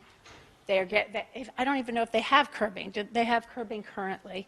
So they're, in addition to that, they're getting curbing that goes with it. There's no difference in any of that. Everybody in our community, the majority wants the curbing. We want to go forward with the curbing. We've all been asking for it for years now, and I'm sorry, but the majority, when I say it's a majority, it's a strong majority, want curbing to enhance our community, that goes with the roads that we're getting as well, and only just makes for a more beautiful Princeton and a more beautiful, easy road to drive on without holes in it, which we currently have. Thank you. Okay, thank you. I'm not a good person, sorry. You did fine. My name is Robert Feckman. I live at 94 Worths Mill Lane, and I've actually been before you in the past on this subject, so I won't repeat a lot of what we've talked about in the past. As is indicated, originally on this project, and I've been working on it for 6 years with the town to try to get this done, and at one point we had both Upper and Lower Heatherstone in full agreement. All 30 residents signed a document expressing their interest in moving forward with the town with this. Obviously, people move in, people move out, some change their minds, some change their minds several times. The focus now is strictly on doing Lower Heatherstone, which is Hale Drive and Worths Mill at 16 residents. We have 13 in full agreement with going forward. Obviously, the overwhelming majority want to get this done. For the other people to pay their fair share of the common area, we don't consider to be a major burden. Number one, they'll benefit from the fact that it's going to beautify our community. The common area is located off Princeton Pike. It's about the first 200 feet as you enter into our development on Hale Drive off Princeton Pike. So everybody in the neighborhood is going to benefit from you beautifying our community by doing this Belgian block paving and repaving our roads, which, by the way, haven't been done in almost 35 years.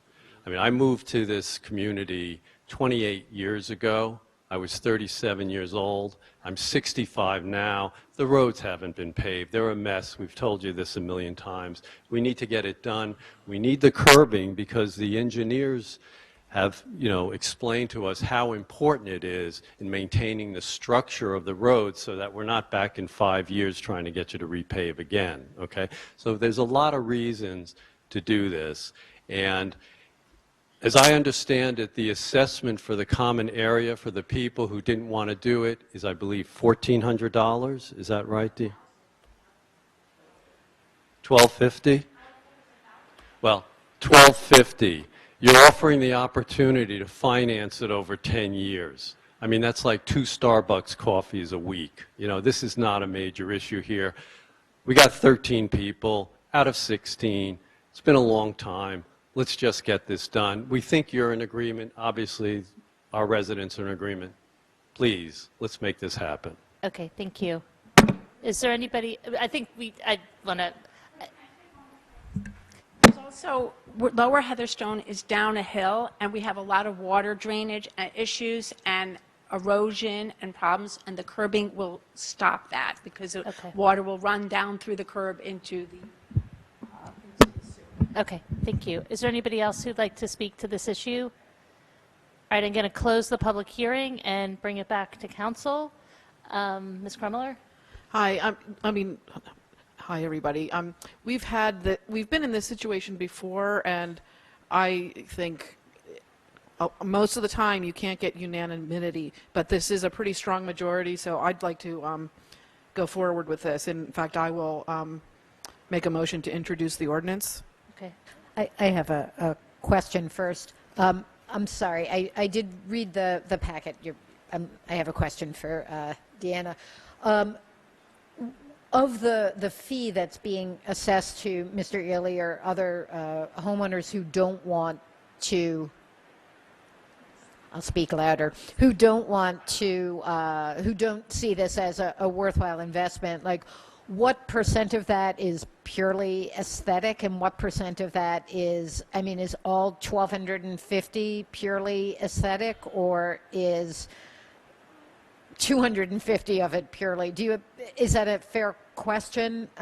Do you understand what I'm trying to grapple I would answer with? it this way more, is that it's the neighborhood was surveyed and there's a homeowners association, and the homeowners association is the owner of that common space, right? And so as the town, we're interacting with the homeowners association. So they're the decision-making body.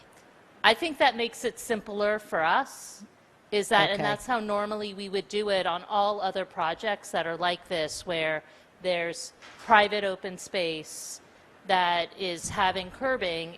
That's owned essentially by the homeowner, collectively by the homeowners association. The homeowners association takes a vote, and I think we just have to be careful if we're stepping in to override the homeowners association. Just as I think we'd have to be careful about overriding. I mean, in this case, it is a little unusual where we're not doing uniform curbing, but it's, I think it gets trickier when you're forcing it upon an owner who doesn't want it. Sometimes we do that with sidewalks and other things. Right. But Okay, thank you. That's very how I helpful. would view it. Thank you. Is there a second to I'll Ms. Carmello's motion? second. Okay, seconded by Ms. Fraga. Any other discussion or questions? And just to be clear, Council President Crummiller, her motion was to introduce, and this is the public hearing. Thank you. Oh, I'm sorry. I move to approve this ordinance. And seconded by Ms. Fraga. All right, thank you for that clarification. Madam Clerk, please call the roll. Ms. Niedergang, Yes. Ms. Crummiller, Yes. Mr. Quinn, Yes. Ms. Fraga, Yes. Mr. Williamson. Yes.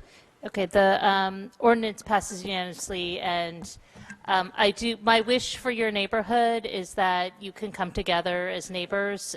We always hate when the road projects create divisiveness, and so you guys live in a beautiful area of town, and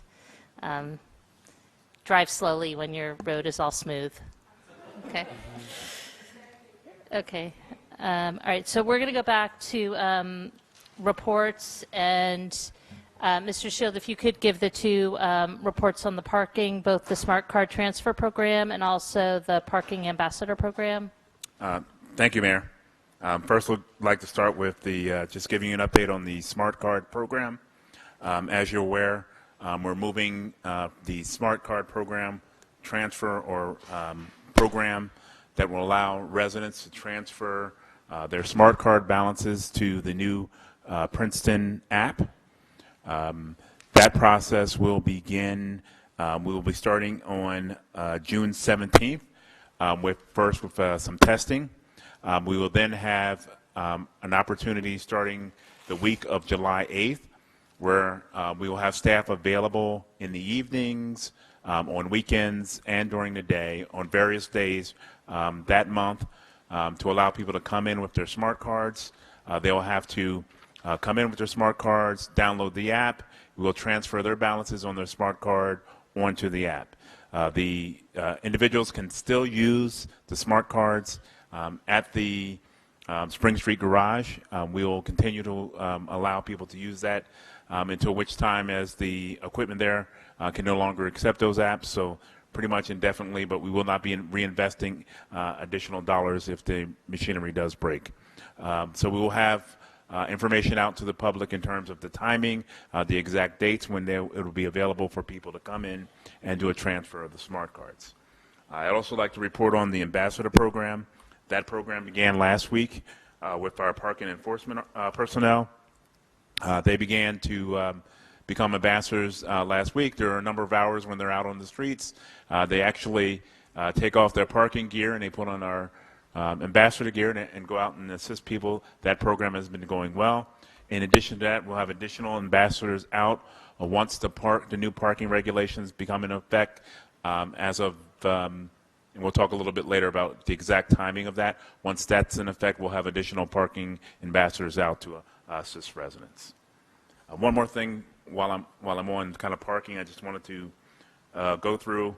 Council did ask some questions about looking at an incentive program for the use of the app?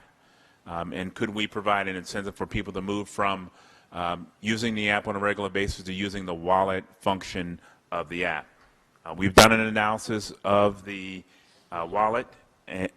Using the wallet, we've determined when you make a wallet transaction, the municipality actually saves in transaction fees. There is one transaction fee for a $25 wallet load versus if we were to make those same transactions just from the app, we pay additional fees.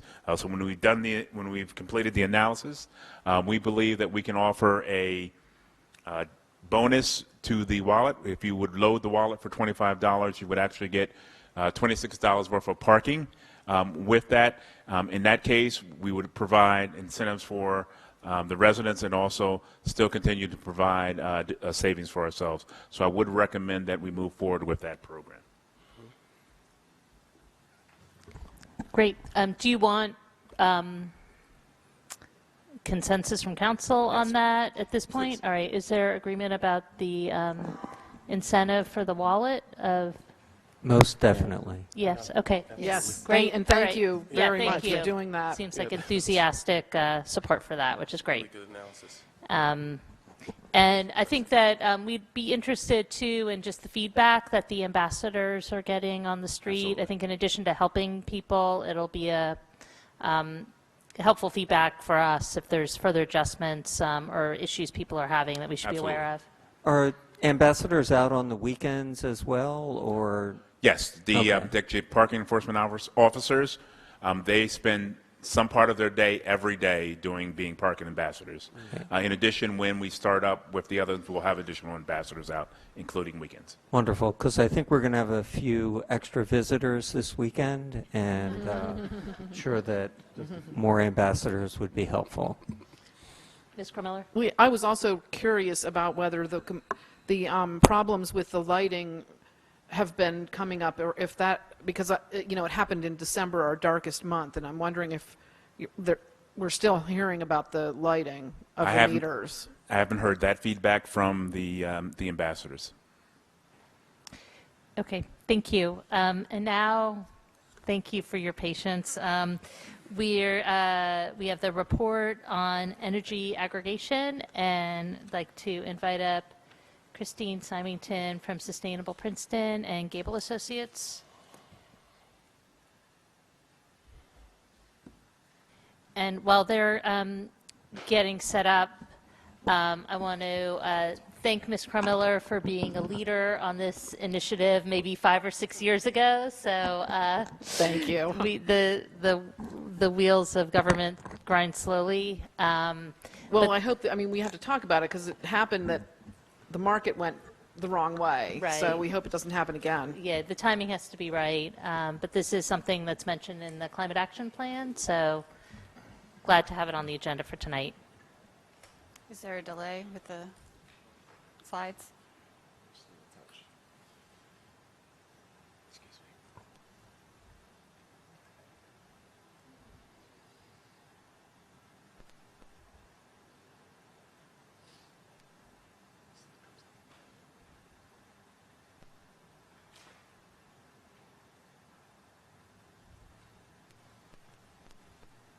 Ah, there we go. Okay. All right. Well, we are very pleased to have Bob Chilton here of Gable Associates to present renewable government energy aggregation. As Mayor Lempert mentioned, this was brought up in the Climate Action Plan development process. The Energy Working Group has recommended that this be a strategy that the municipality pursue. So for reference of Princeton's greenhouse gas emissions, the most largest sources of emissions are in order our commercial sector. So that's the emissions from heating and cooling are commercial buildings, transportation, and residential emissions. So the emissions resulting from the heating and cooling and electrification of our homes. And so renewable government energy aggregation is a strategy that can help us reduce the amount of emissions from this sector. Also, importantly, pursuing renewable government energy aggregation is a way to provide cost savings to residential utility bills, and particularly for folks who are of lower income, utility bills and their energy bills are a larger portion of their income, so anything we can do as a community to reduce the costs is going to have a benefit to folks who are lower income.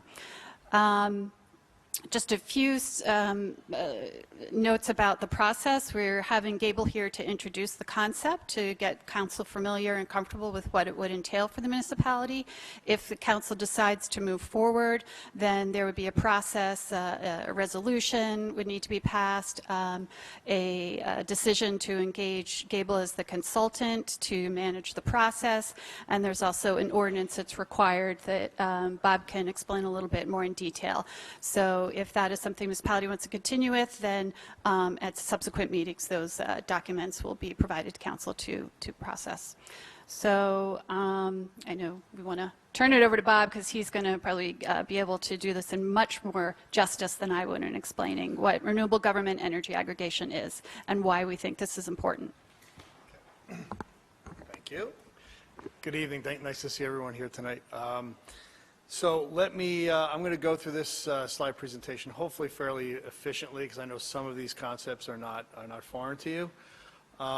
So really this whole type of program is done under the Government Energy Aggregation Act, which was passed about 16 years ago now. The whole purpose of this is to allow the municipality to put a large pool of residents together to create purchasing power, to hopefully get a better price and a better product and under better terms than what folks could either get on their own by shopping or that they currently get from PSC&G. So that really is the purpose. The first step in the process is, under the law, is an ordinance has to be passed by the municipality to actually form a GEA program. And that's not unique to renewable GEA or regular GEA, just a GEA program. That's the first step in the process. And other steps can be done concurrently, but ultimately you need to have an ordinance in place. Basically the way it works is once the ordinance is in place, a request for proposals or a competitive procurement process is initiated where the terms and conditions of the deal are set forth. Those are all first reviewed by the state, by the Board of Public Utilities and Division of Rate Counsel, and then ultimately you go out to the marketplace seeking prices for the contract term you want, the product you want. Usually we're asking for quotes for several different lengths of contracts to see where the best place is in the market. And in the end, the results are brought back before the council. It's done on a fairly timely time frame because of the nature of energy markets that move so quickly. But in any event, in the end, the results are brought back to the council, and the council makes the call ultimately on whether or not to award a contract, whether the goals have been met in terms of whatever your savings target is, the type of product, and the qualifications of the suppliers. If all that comes together in a worthwhile endeavor, and in the end, a decision is yours. So what are the basic benefits? Obviously, there are many of this kind of a program, and I put it in the context of the overall retail competitive marketplace. Obviously, reduced price is important. Your ability to set the specific product type to meet the goals of the municipality, in this case, an interest in an enhanced renewable energy product. All your call in terms of designing the specific products that you want. Consumer protections are a big one. On average, about 15% of residential customers in the state have taken advantage at one time or another of the retail choice marketplace. Many in the past have had less than positive experiences. Some of the things that have happened where you have a bait and switch, where you get a price that looks like a good price initially, then it gets changed after a few months. There may be difficulties in getting out of a contract through early termination fees, some of that, things of that nature. So really this type of a program where the specifications on the contract terms are first developed by the municipality, then reviewed by the state, you're setting the terms and conditions so you can really protect against all of those sort of bad experiences that have happened in the marketplace over the time. So consumer protection is a big one as well. Transparency, everything is fully exposed. The price, the terms of the deal, et cetera, are provided to all the residents once the contract is awarded. And it's made to be as easy as possible. The charges that the supplier assesses if we award a contract, those are implemented through the utility bill, so there's no change in the way a customer is billed. It's really just meant to be as hassle-free as possible and have as many consumer protections as possible. So this is, while the law has been on the books for about 16 years, it's only been the last 5 or 6 years where this market has started to develop and has gone through ups and downs. There are times, as was noted, when market conditions are just not conducive, and you can go, we've done many programs. We've gone a year at a time where bids were unsuccessful because of the marketplace, and you wait it out until the next cycle in the marketplace. But overall, our experience has been for municipalities that have ultimately gone down this path, that in the end, it has been a well-received program where virtually every town we've worked with in the end after the first contract was completed, they wanted to do it a second time, in some cases a third time, in one case even a fourth time. Collectively, the municipalities we've worked with have, the residents in those towns have achieved savings of $60 million up and more. So it's really been a very successful program. What is relatively new is the concept of introducing an enhanced renewable energy product. It's been talked about, but really only this year it's really gotten off the ground and been successful. Combination of market conditions improving, also towns becoming more aware of this type of option, and it's becoming a higher priority. So we've gone out to market with it. I will tell you that we've worked with a number of towns that first went out for an enhanced renewable product last year unsuccessfully. The market did not cooperate. This year, different story. We've had a number of municipalities with different types of products. Some have been voluntary, some have been for the whole town, different percentages and composition of renewable energy. That is a product that can be developed based upon the priorities of the town, with our consultation to kind of help guide you in terms of balancing your goals of achieving energy savings and having a meaningful product that has impact in the environment. Those are things it can all be designed together. So just quickly on some of the programs that have really taken off just this year. The first one was up in Glen Rock in Bergen County. They have a 100% renewable product. That contract is starting actually in just a matter of days. We awarded that contract at the end of February. It's starting in June. Livingston, they have a 100% renewable product for their PSE&G portion of town, a 41% renewable product for their JCP&L, Jersey Central Power and Light part of town. Plainsboro nearby, 41% renewable energy product. That contract starting in June. And then most recently, Sustainable Essex Alliance. That's an alliance of 5 towns in Essex County. They are also doing a 41% renewable energy product. That's over 100,000 residents collectively. The lengths of the contracts generally have been 15 to 18 months for those contracts. Purely, that is a function of the market. We've awarded shorter contracts and longer contracts, but right now that seems to be the sweet spot in the marketplace. The energy savings vary significantly, mainly by the composition of the towns, because these programs were all bid within about a month period. The market conditions hadn't changed that much. It was more about the composition of the towns. And it's also a matter of sort of in the eye of the beholder. Like Glen Rock, the savings were not all that substantial, but they felt strongly enough about getting 100% renewable energy that they felt it was appropriate to go forward. The other towns, the savings range from $50 for residents over the life of the contract to in excess of $150 of savings. So it really varies on the results, and it also varies in terms of what the individual towns feel is an appropriate mix of the product and the level of savings. And again, in the end, it comes back to you folks for the final decision. How it works real quickly, if a contract award is made, it starts in an opt-out process. This is an opt-out model where all the folks are initially included, except for a couple of small categories of customers, which I'll mention in a moment. So once the contractor's award is made, a notification package goes out to all the eligible residents, providing the details of the program, the price, the length of the contract, contact information for the consultant and for the supplier. And that goes out to folks. That starts a 30-day opt-out period. That is only an initial opt-out period. Folks can opt out anytime they want, but the initial 30-day period is to allow people the opportunity to digest the information and decide if they want to opt out before the program even begins, so they never get enrolled at all.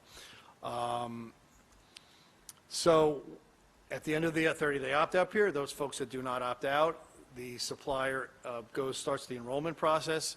That generates a second letter from the utility. PSC&G will send a letter just saying, hey, supplier XYZ just enrolled your account with the town's program. Just a double check in the system, is this what you want? And you have another opportunity to get out at that point. The opt-out process is made to be as easy as possible. It can be done through, there's a postage paid envelope provided where you can sign and mail in a card. You can call, you can do it through a web portal, you can do it through email. So it's meant to be as easy as possible if you want to opt out. Again, even after the contract starts, folks can opt out at any time they want if they just change their mind. There's never any fee. There can never be that's provided for in the contract. There can never be a fee at any time if someone wants to get out of the contract. I mentioned there's a few categories of folks in any town that would not initially be included in the eligibility pool. First is those folks that have third-party supply contracts. If they already have their own deal, then they're already shopping. They don't need to be. They're not required to, and in fact, they're not permitted under rules to be included in the program initially. They are welcome to join the program, but we always encourage folks to first read what you have first, because unlike this deal, some contracts that folks have entered on their own, they may have a termination fee, and we wouldn't want folks to rush to get into the deal for the town where they may incur a $100 penalty or something to get out of their deal. So we always encourage people, certainly welcome to join if you have your own deal, but please read the fine print of yours carefully.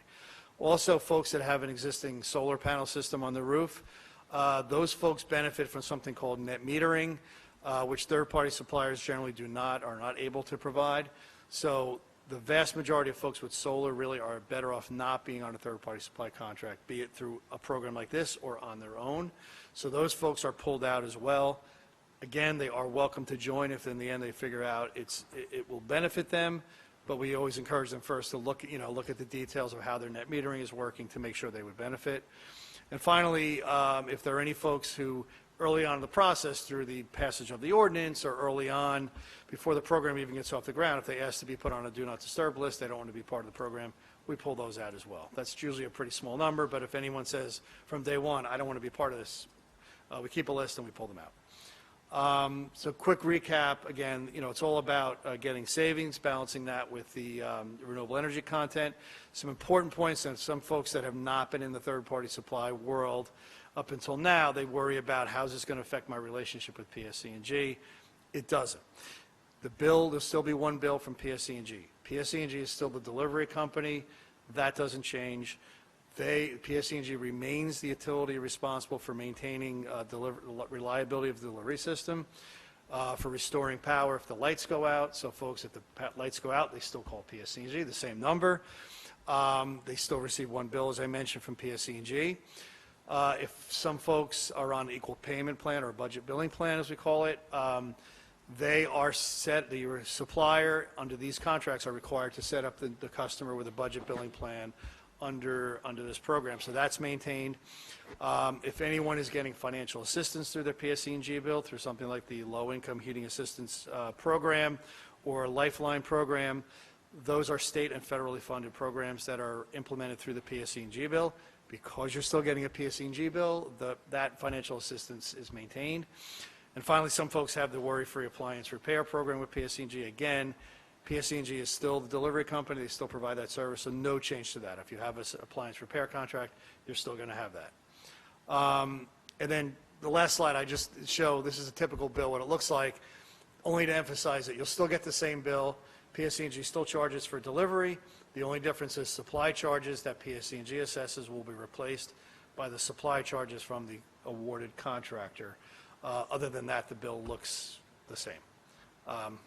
So that's it. I wanted to try to get it through quickly for you because I know you've heard some of this before. Could you elaborate on what the services that Gable provides in terms of the customer or the residential's experience? So versus what the municipality would have to do. You know, the letter goes out, the phone number they call is your phone number, and the service you provide is to sort of streamline that process. And then also elaborate on Gable's fees, where and when that occurs. Okay, so the second question first. So the fees, we collect our fees from the supplier.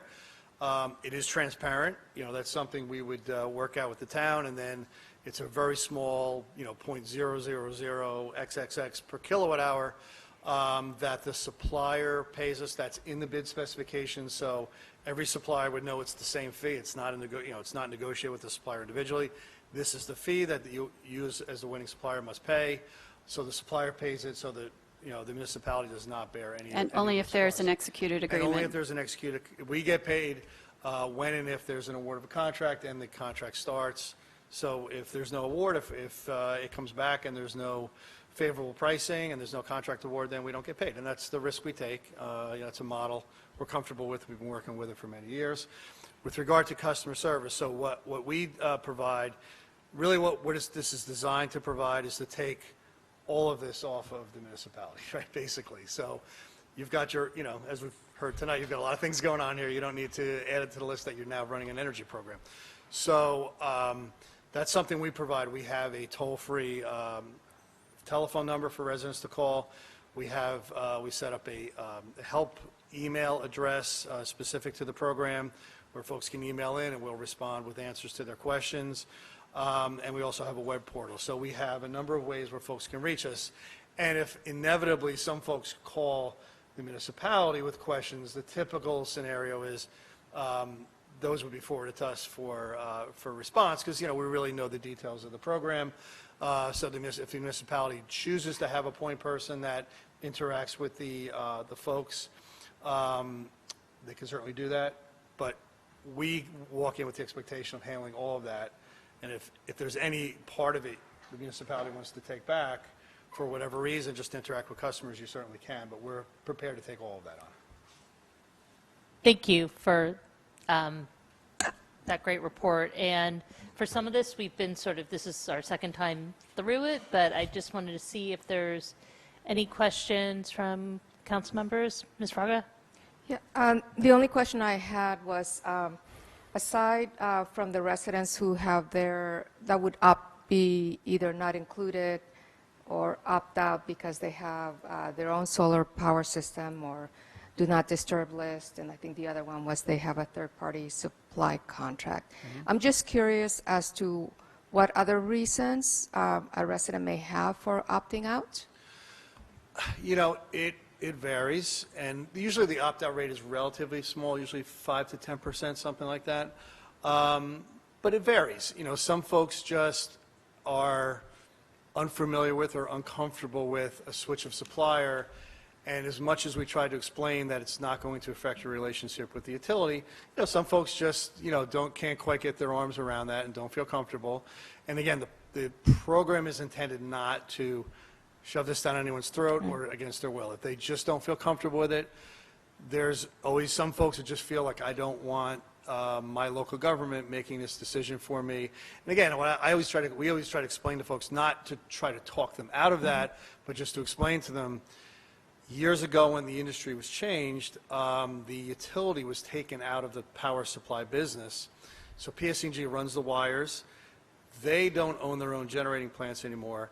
The state, under the state's direction, PSE&G goes out and buys power supply in the market, not unlike the way this program would run, except they do it under state rules.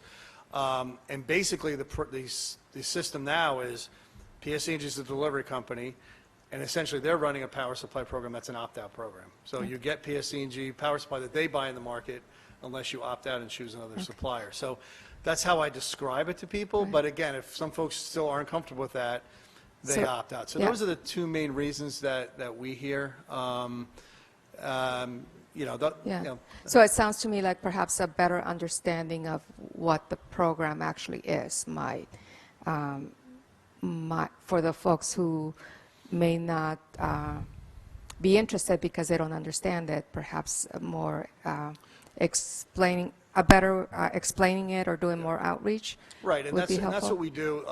So what we'll do is design materials for the municipality's website to kind of explain, we have sort of really detailed, frequently asked questions, because we hear over the last 5-6 years, we've heard a lot of the same questions, so we can address them, Okay. put them up on the municipality's website. And also, if there's a contract award and this package goes out, information package goes out, what we also do is schedule public information sessions during that 30-day opt-out period, which would be held in this venue or somewhere. And so we would advertise that, folks would come, and a lot of times we find that, as you say, we get the opportunity to make this presentation, answer a lot of questions. Usually those meetings go for an hour or two. Folks ask questions, many along the lines of what I've been talking about. And so we find that helps to alleviate some of the concerns of questions of people. And if the meetings can be filmed and put on the township's website and played back and at folks' leisure,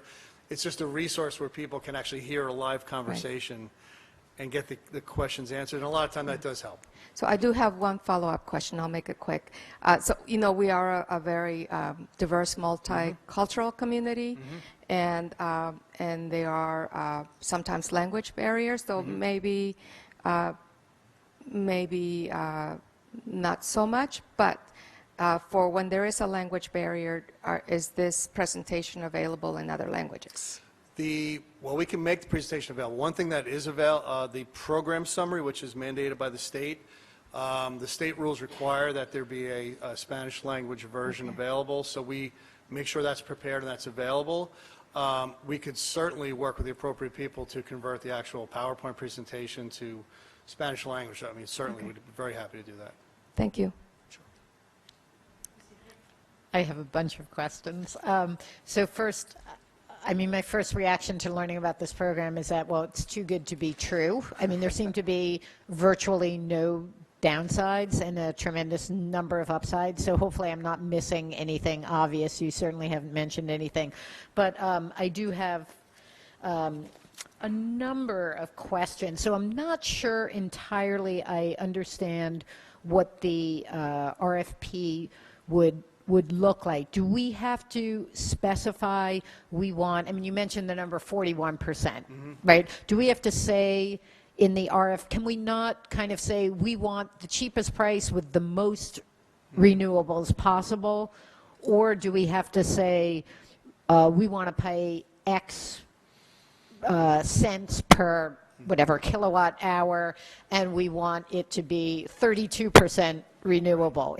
How does that work? So this is a public contracting process. So under local public contract law, you need to have all suppliers bidding on a common set of specifications. Okay.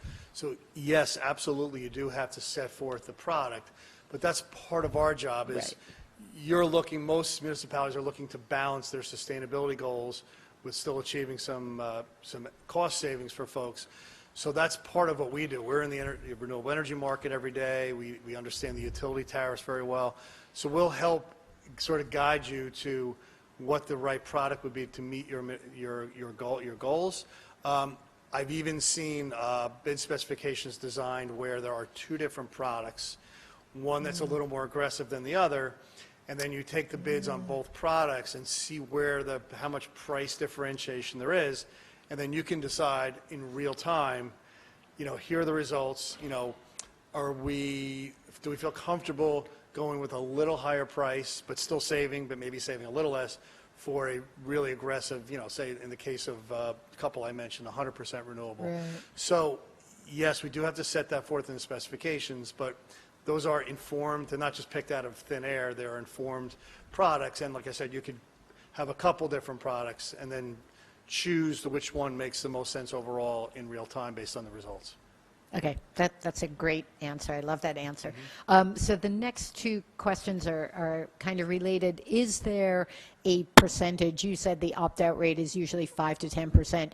Is there a percentage opt-out that would make this not work for you? I know that's very theoretical. If you had 25 or 30% opt-out.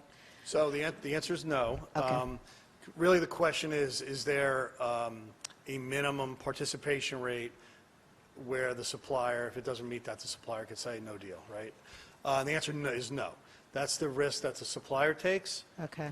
These suppliers have been doing this in this market and in other markets, so part of what they're doing when they're developing a price is they have their pricing models, they're pricing in the risk of attrition and the risk of not knowing exactly what the attrition rate will be. So that is already priced in. So really under the contract, there is no minimum volume. So theoretically, 99% could opt out, and the supplier would still have to honor the deal. Okay, so again, because this sounds like such a great deal, were I to receive a piece of mail or an email telling me about this great program that was sponsored by my town, and, you know, I would be so suspicious in this day and age. I would know that this was a plot to steal my Social Security number. So how do you deal with there are people who are going to come to meetings, and most people are not. So how do you deal with the average, you know, Joe or Jane citizen who gets this email or this letter and just looks at it and goes, this is obviously a scam? Like, what? I'm sorry, I don't know if that's a fair question, No, but it that's is. just exactly how I would react if I got this. It's like, there's no way that this is real. Right. So, I mean, the key is in the presentation. And again, I think also it helps to have the live presentations and then have them, you know, available to watch on the website. So to, you know, to see like a human being, and I'll be honest with you, part of it is, who's this guy, right? So part of it is in these meetings where, you know, the municipality's behind it, they introduce us as their consultant, and sort of it's not, I'm not just a carpetbagger showing up with a, you know, a crazy deal, right? So that's part of it. But I really feel that it's a matter of how you present it. And then I'll be honest with you, you know, there are some folks that just will not pay attention, not say it's not a good deal, just not pay attention at all, right? They have busy lives, they have kids, they have jobs and everything else. So those folks tend to just sort of come along for the ride. But as I said during my presentation, our experience has been almost every municipality, I think every municipality we've dealt with in the end, there's been sort of some skepticism and a little bit of recalcitrance, and by the end, all the towns want to do it again, and believe me, the reason they do it is because the feedback they get from their folks is positive. There's a lot of, you're right, I mean, there's always that natural skepticism, but we find that, you know, by the end of the contract, the municipality says, hey, you know, we got mostly, you know, positive feedback, we want to do it again. So that's kind of the proof in the pudding. So really, all you can do is get the information out there, and then as folks have questions along the way, they call us, we're available, we kind of answer those questions. That's really all you can do. It's just over time, it kind of proves itself out to be not some crank, you know, some crank hoax or something. Okay. Okay. Thank you. And well, just before, I just okay. want to see, so like the process would be, if there's interest in moving forward, would you come back for when we do the next step? Yeah, I mean, we would typically come back for the hearing, for the second reading of the ordinance and the public hearing. We would come back to answer questions for that, maybe make a presentation. Okay. And then later on, if there's a contract award, maybe we'd come back for the public information session for that. Okay, so I would just ask, if there are questions people have that they need answered in order to say, I want to move forward, those would be appropriate for now. Curiosity about the program, I think we can wait on those, because we do have public hearings where we want to make sure we do those. So this is, you're not sure about moving forward? Yes, yes. Okay. I know it's getting late. We have much on the agenda, so I'll be quick. I'm a fast talker anyway. When we talk about the opt-out, and you mentioned 5 to 10% opt-out, and there's that 30-day grace period. Yep. How many opt-outs do you get in a typical year after the 30-day grace period? Because I see that as a referendum on whether or not people feel they're really getting value from the program. So I call that sort of the ongoing attrition rate. The ongoing attrition rate is usually about 1% a month, but it's mostly because of churn in people's homes. So when you move and you close out your electric account, you're automatically pulled out of the program. There's no automatic means for getting the new owner into the program. So you have this natural attrition rate. Folks who, like, during the contracts, 18 months, that, you know, call up 3 months in and say, I want out of this mess. What do you think, Jesse? I mean, almost non-existent? Almost. I mean, Jesse's the guy who handles most of these calls and inquiries. Very, very small. Very, very. So by far the biggest opt-out rate is at the very beginning, before the program even starts. Thank you. Great. All right. So is there a consensus that we want to move forward on this? Okay, great. So is Sustainable Princeton taking the lead on sort of developing take these the lead materials? on getting, Okay. you know, the process of the resolution, the contract, and we've been, you know, sharing that with counsel, legal counsel, so Okay, that they great. can, you know, get that on the next available, soonest agenda, and the ordinance. So Okay, we'll terrific. And I manage the see Sophie Glovier's the back, so it's coordination with the PEC would be great also on Sure. this. Yep, sure. Okay, super. All right, Yep. thank you so much. Really Welcome. appreciate you coming out tonight. Thank you. We look forward to working with you and hope the market works in our favor on this. All right, so I just wanted to get a show of hands. Who's here for the parking ordinance? All right, that's remarkable. So, all right, and then Paul Robeson House. Okay, all right, yeah. Okay, so I'm gonna ask for another. I'm sorry, but another amendment to the agenda so that we next take ordinance 2019-24. And I'd like to hold the council reports till later on in the agenda. We'll probably do those right before consent agenda. So is there a motion to amend the agenda? So moved. Second. Okay, moved by Mr. Williamson, seconded by Mr. Quinn. All in favor of amending the agenda? Aye. Aye. Okay, great, thank you. So next is ordinance 2019-24, an ordinance pursuant to NJSA 40A-12-1, authorizing an amended easement for the benefit of Block 1702, Lot 55 on the Princeton tax map, which is the Paul Robeson House at 110 Witherspoon Street. And are there any questions about this ordinance before we open up the public hearing? It's essentially extending the easement to allow for the handicap ramp and the steps. Okay, I'd like to open up the public hearing for this ordinance. You can speak, but you don't need to either. Okay.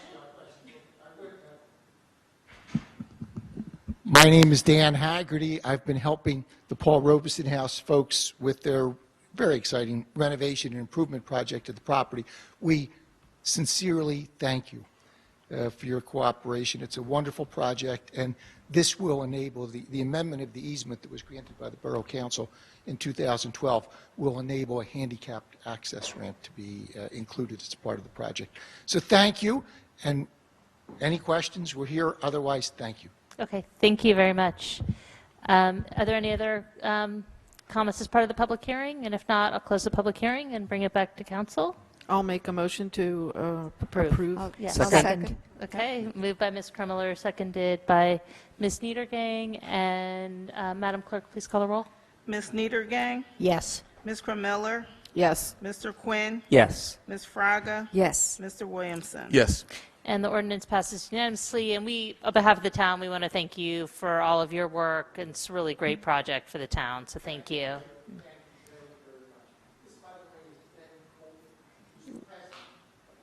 Yeah, we've seen that guy around.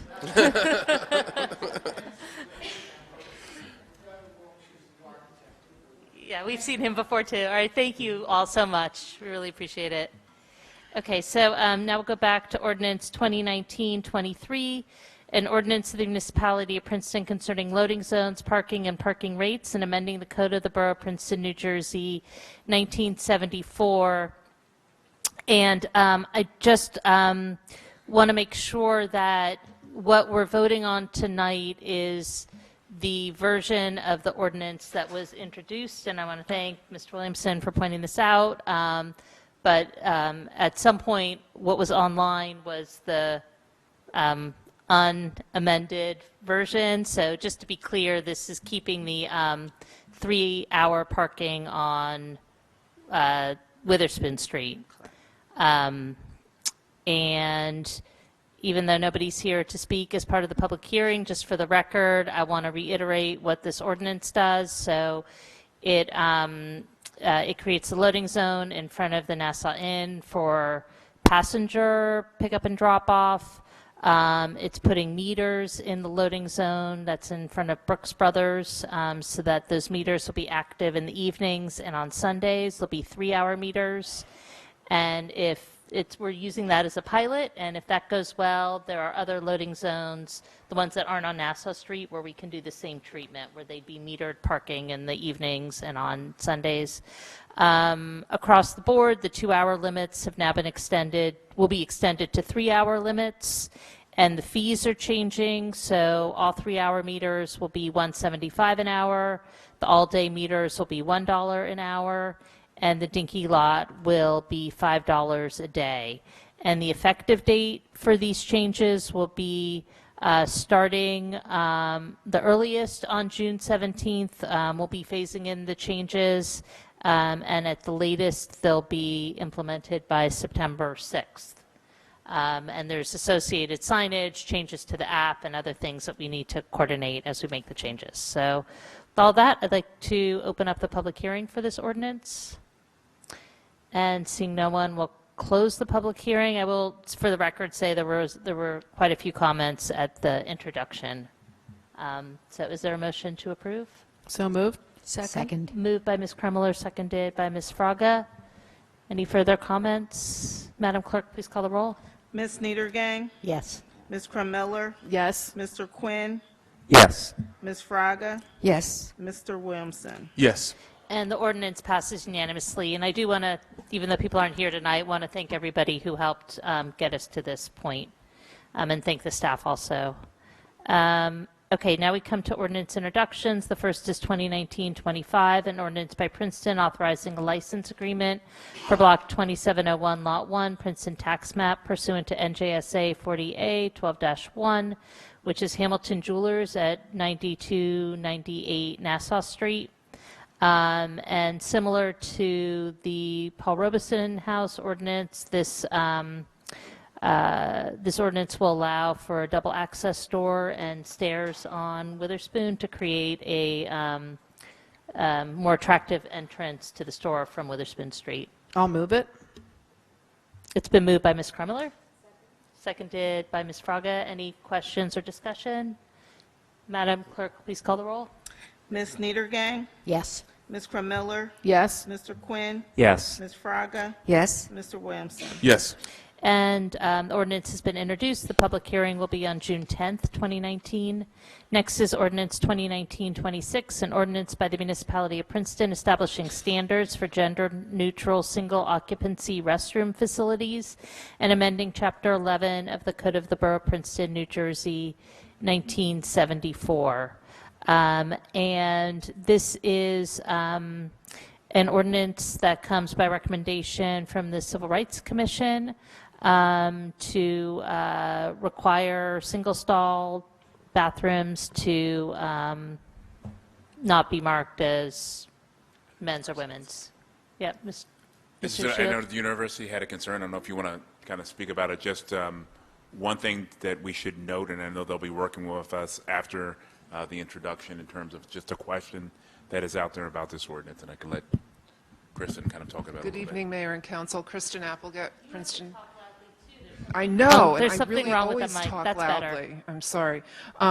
Kristen Applegate, Princeton University. I wanted to preface my comments by saying that these are comments that are should not be taken to be in opposition to the spirit of this ordinance, but we did have time today.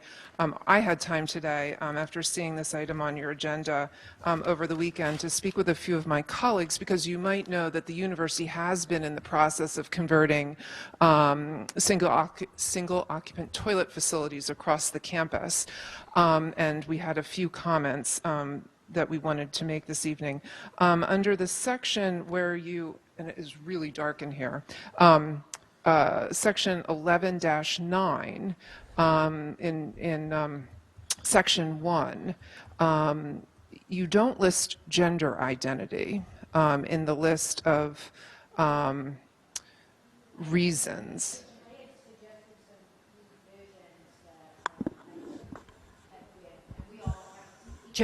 Sorry. I had suggested some revisions. Yeah, and that's one of them. Okay, great. Thank So you. should I just Great tell you minds what think alike those on that one. are, or you want to go on and we'll... I'll accept that that we've noted the same issue.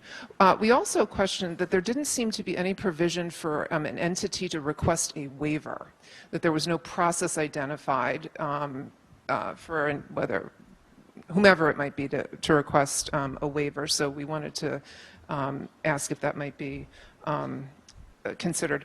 And then I just wanted to point out, and this is really where I need to do some more work and perhaps work in coordination with Council Cecil and Administrator DeShield.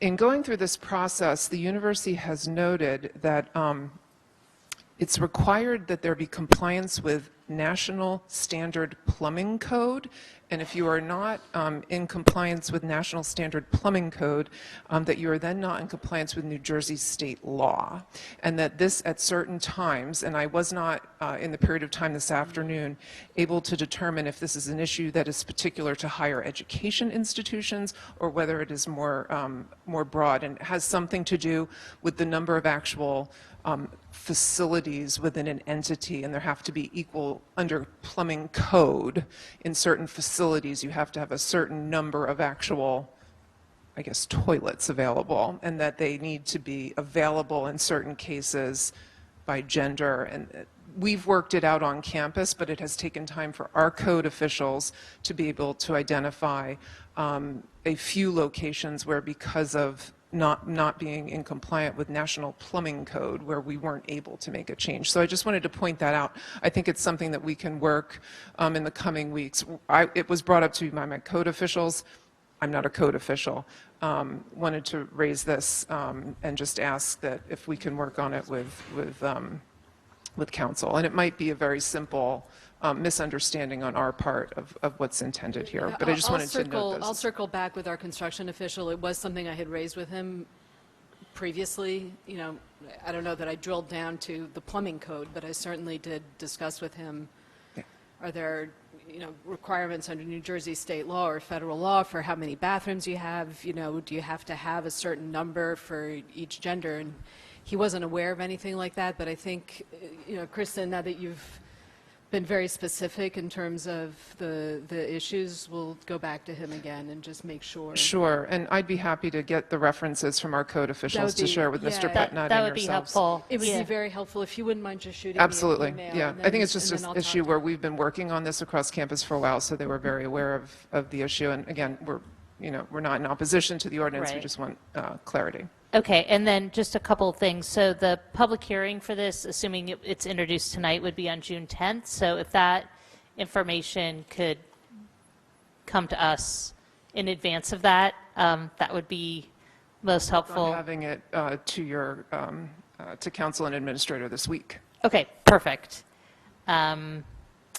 So I guess I want to Mayor, turn can it I over just- to Ms. Niedergang to sort of walk us through some of these suggestions, and we have them in front of council just to make it easier. So where it says the third whereas all gender restroom facilities benefit the entire community and provide universal access for families with small children, I suggested young children rather than small, because it seemed to be a development related thing rather than stature, and also to take out at the end of that whereas, where it says seniors who require assistance or supervision, it didn't seem that the supervision part was needed, so I suggested removing that. And then there were two instances where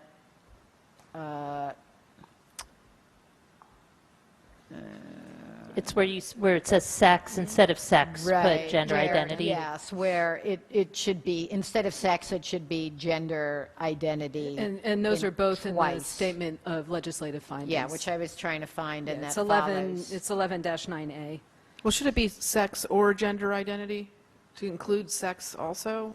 Yeah, and in fact, I think that would be consistent, I had it and then I lost it again. There's somewhere else in the ordinance, that's what it does. It says sex or gender identity. Just say So that let's just everywhere. include both, Yeah, that's consistent. Okay. Yeah, that's what is used later on is sex or gender identity. Yeah, thank you. Okay. So did you want to make a motion, Eve, to introduce the ordinance I would with be honored. with those three amendments? So young instead of small, omit or supervision, and then replace all mentions of sex with sex or gender identity. Thank you for specifying. Okay. I would like to move the ordinance Okay. with those amendments. Okay, and is there a I'll second? second it. Seconded by Mr. Williamson. And is there any further discussion on this? Okay, so Madam Clerk, please call the roll. Ms. Niedergang, Yes. Ms. Miller, Yes. Mr. Quinn, Yes. Ms. Fraga, Yes. Mr. Williamson. Yes. So the ordinance has been introduced, and the public hearing will be on June 10th, 2019. Next is ordinance 2019-27, an ordinance amending Chapter 34 of the Code of the Borough of Princeton, New Jersey, 1974, concerning sewer connection fees. And this is a slight reduction of the rates recommended by the Sewer Operating Committee. I'll introduce it. No, that was for Hamilton Jewelers, the steps for Hamilton Jewelers. We did it. Yeah. We're just flying through this now that, yeah. Don't worry. Okay, so. I introduced it's it. I mean, I made a motion to introduce. Okay. I'll second it. And seconded by Ms. Fraga. Any questions about this ordinance? All right, Madam Clerk, please call the roll. Ms. Niedergang, Yes. Ms. Miller, Yes. Mr. Quinn, Yes. Ms. Fraga, Yes. Mr. Williamson. Yes. Okay, this ordinance has been introduced, and the public hearing will be on June 10th, 2019. Next is 2019-28, an ordinance by the municipality of Princeton accepting the donation of plus or minus 40 acres of passive open space, thank you, located between Ridgeview Road and Cherry Valley Road and designated as Block 501, Lots 3 and 10 on the Princeton tax map. And I just want to recognize Trish Shanley, who's here tonight, for it's finally happening. And thank you for all of your efforts in bringing this to us. So this is private open space that's currently managed by the HOA up there. And what this ordinance would do is have it become publicly owned. New Jersey Conservation Foundation has said they will manage the land, and we're still working out a final agreement with the Homeowners Association. They have agreed to provide sort of the routine maintenance there's a detention basin up there, but there's just the final details of that need to be worked out. So I don't know if there's any questions on this before we introduce it. Ms. Niedergang? I was concerned about if the homeowners association is taking on routine maintenance, what does that leave possibly for us, and what are the financial ramifications of a serious problem with the detention basin? How likely is that? Just some more details on what's not included in routine maintenance. Well, I just want to state that the Homeowners Association has had the responsibility of routine maintenance all of this time that this was private open space. So that's no change. The routine maintenance would be cleaning the outlet structure to make sure that it was not plugged and holding water longer than it was supposed to be, maintaining the dam structure, keeping the vegetation mowed. I think it's enumerated in the agreement, but then also less routine maintenance may be, if settlement occurs on the dam structure and we need to go in and add soil I think that would be non-routine type maintenance. Do you have any ideas of what the financial ramifications of that might be, or the likelihood? I'm not asking you to.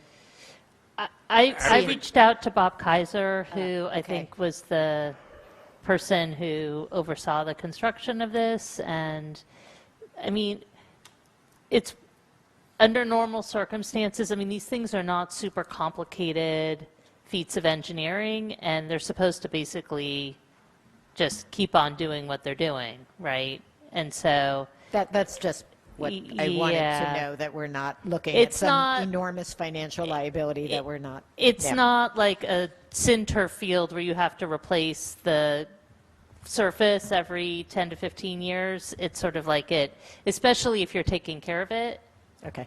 It's, all right, thank you. It shouldn't be a major expense, but it's like, it's still, it's a, you know, there's some risk to it, but. Okay, thank you.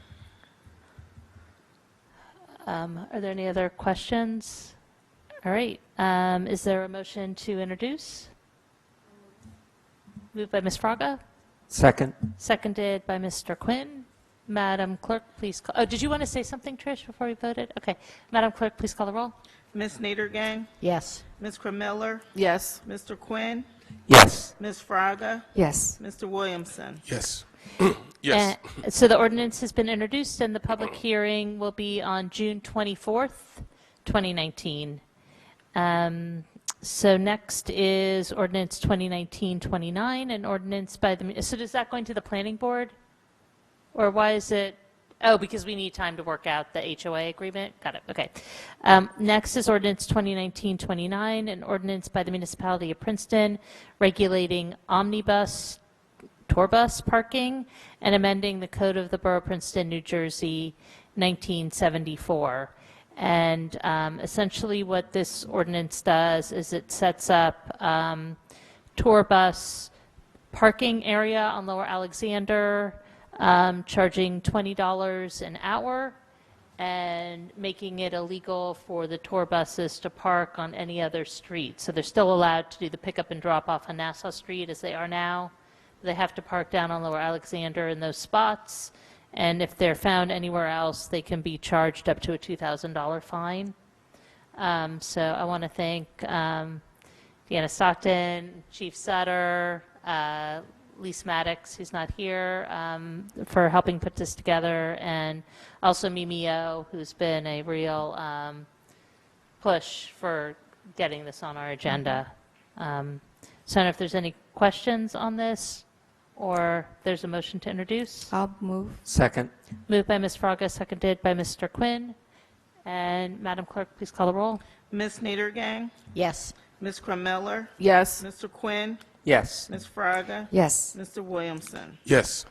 So the ordinance has been introduced, and the public hearing will be on June 10th, 2019. Now we come to our resolutions. The first resolution is 19-145, the resolution establishing a permit parking task force. And I do have one change to this, which is to add an additional committee person who would be William Bland Whitley. And he comes highly recommended. And we just make sure we have good neighborhood representation. So with that addition, is there a motion to approve the resolution? So moved. Moved by Ms. Niedergang. Second. Seconded by Ms. Fraga. Mr. I Quinn? have a question in the whereas new computer technologies paragraph, which looks like it was added. We make specific reference to license plate recognition, and I wonder if it's wise, since we're mentioning technology that we haven't purchased but intend to purchase, whether that it's a good idea, and whether just new enforcement technology in general covers that without being specific.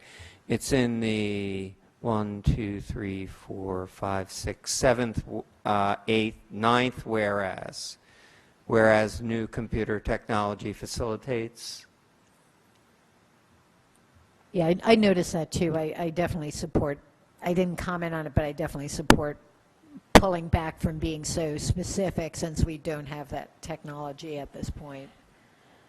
I'm concerned that although we've talked about how LPR is the future and we're heading in that direction, my concern is that there's an expectation on the members of the task force that we have the capacity to purchase it immediately. And anyway. So what's your recommended change then? I would just take out such as license plate recognition and just say new enforcement technology makes fine-grained management on street and off street. Okay. Is Ms. Krummeller? Well, I just have a question.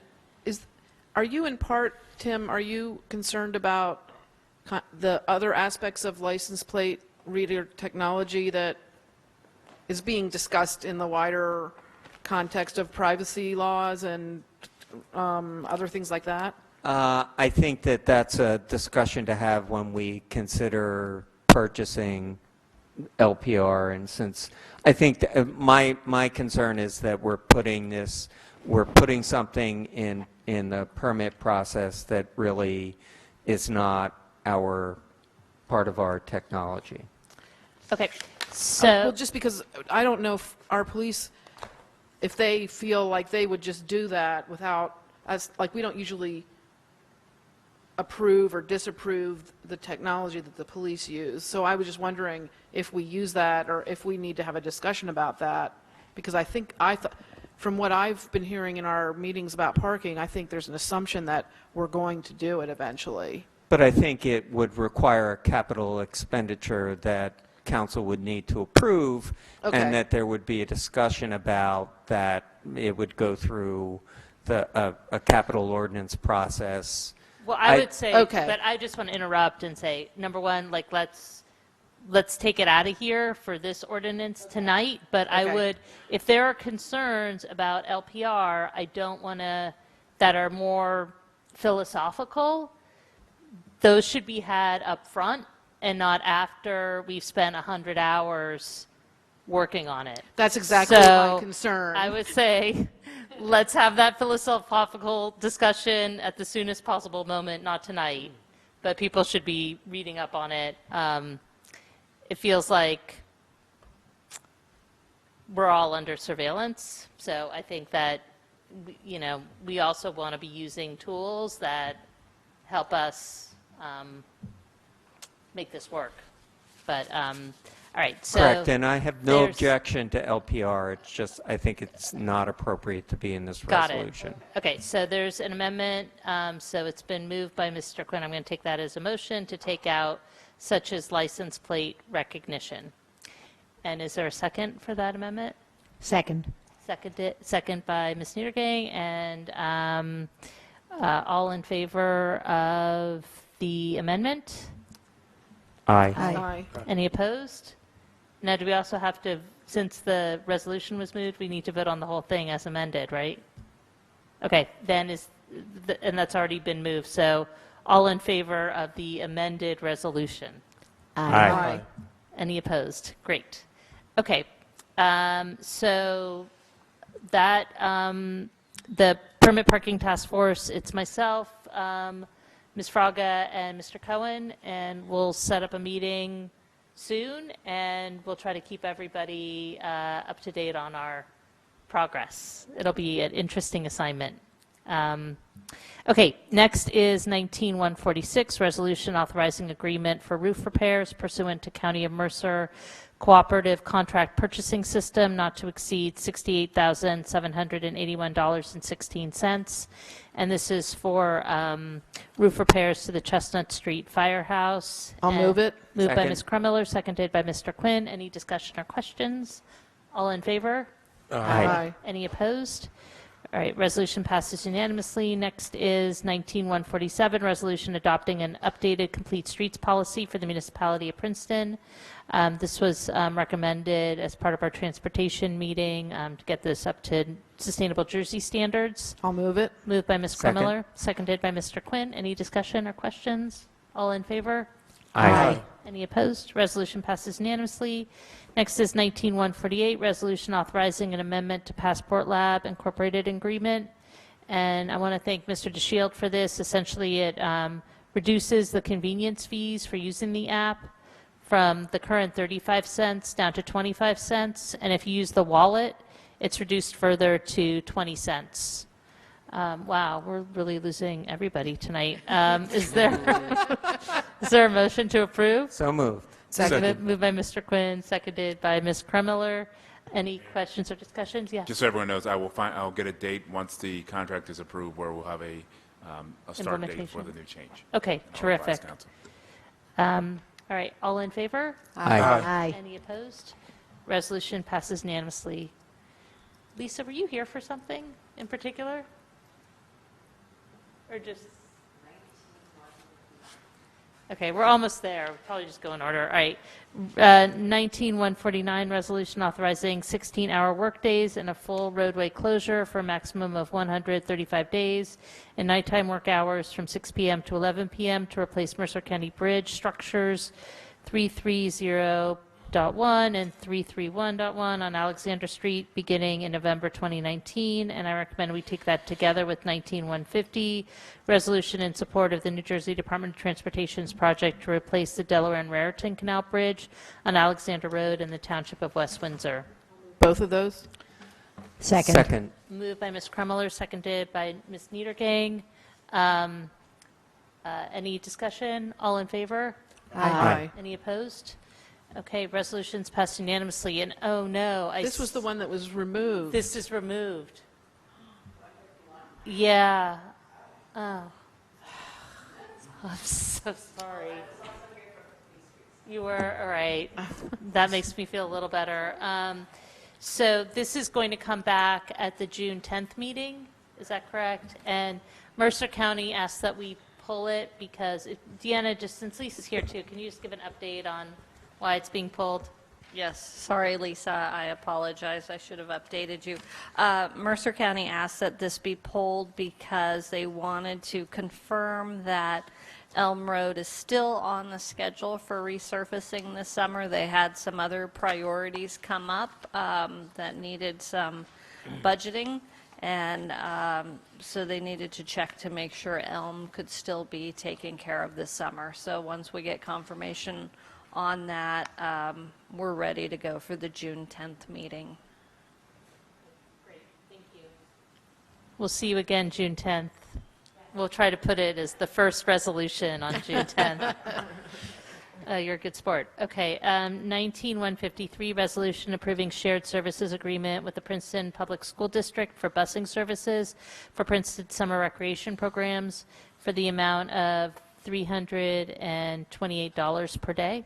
Wait, didn't we, I'm sorry, did we miss 152? Yeah, we missed We did. 152. Thank Okay, you. sorry. 19152, resolution authorizing a construction agreement with Integrated Construction and Utilities of New Jersey, ICUNJ, in the not-to-exceed amount of $2,747,310.50 for improvements to Linden Lane and Spruce Street.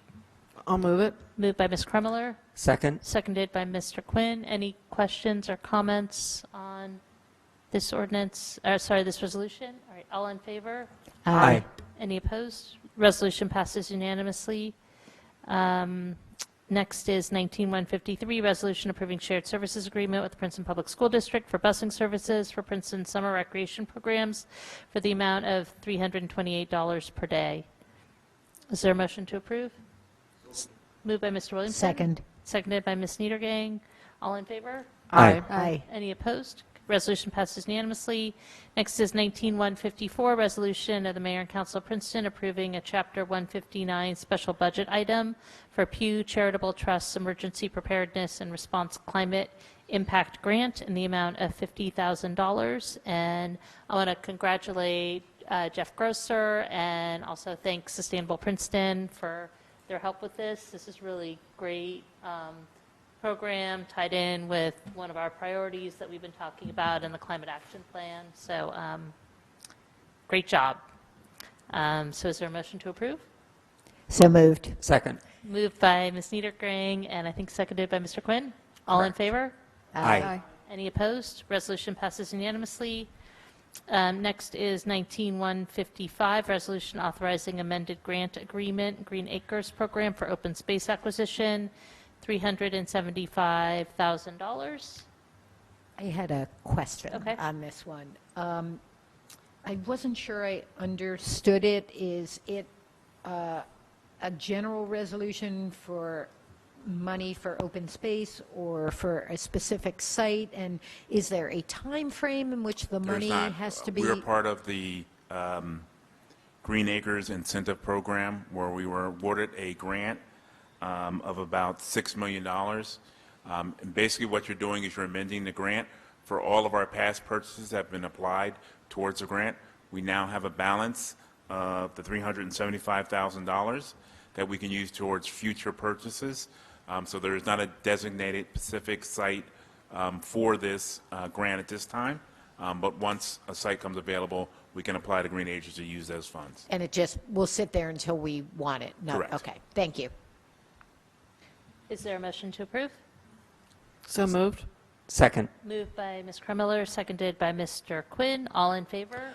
Aye. Aye. Any opposed? Mayor, if we could move 19136 through... 156. Oh, 156, sorry, through 19161 as a block, Okay. since they're pretty much variations of the same thing. Right, and Oh. these are all Homeowner reimbursement. homeowner reimbursement services. I'll- Okay, moved by Second. Ms. Krummeller, seconded by Mr. Quinn. All in favor? Aye. Aye. Any opposed? I'm sorry, I didn't ask if there were questions on those. Those are pretty routine. Okay, great. And now we'll go back to council reports. If anybody has a report. Please don't.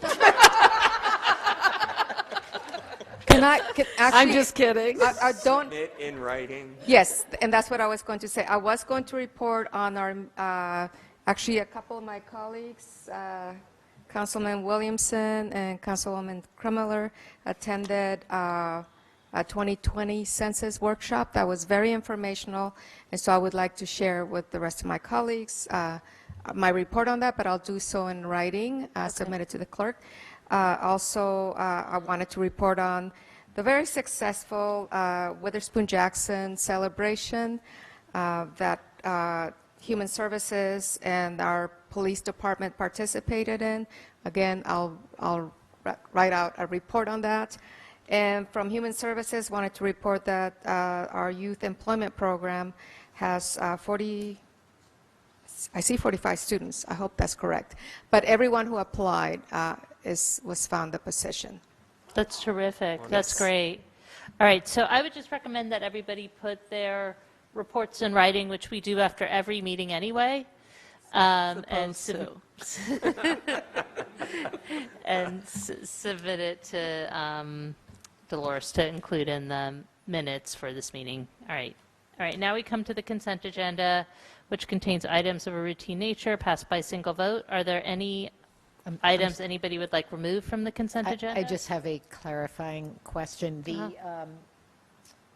The agenda services software, that is what we're currently using, and ultimately we decided to renew that because I know there is interest in going to another vendor.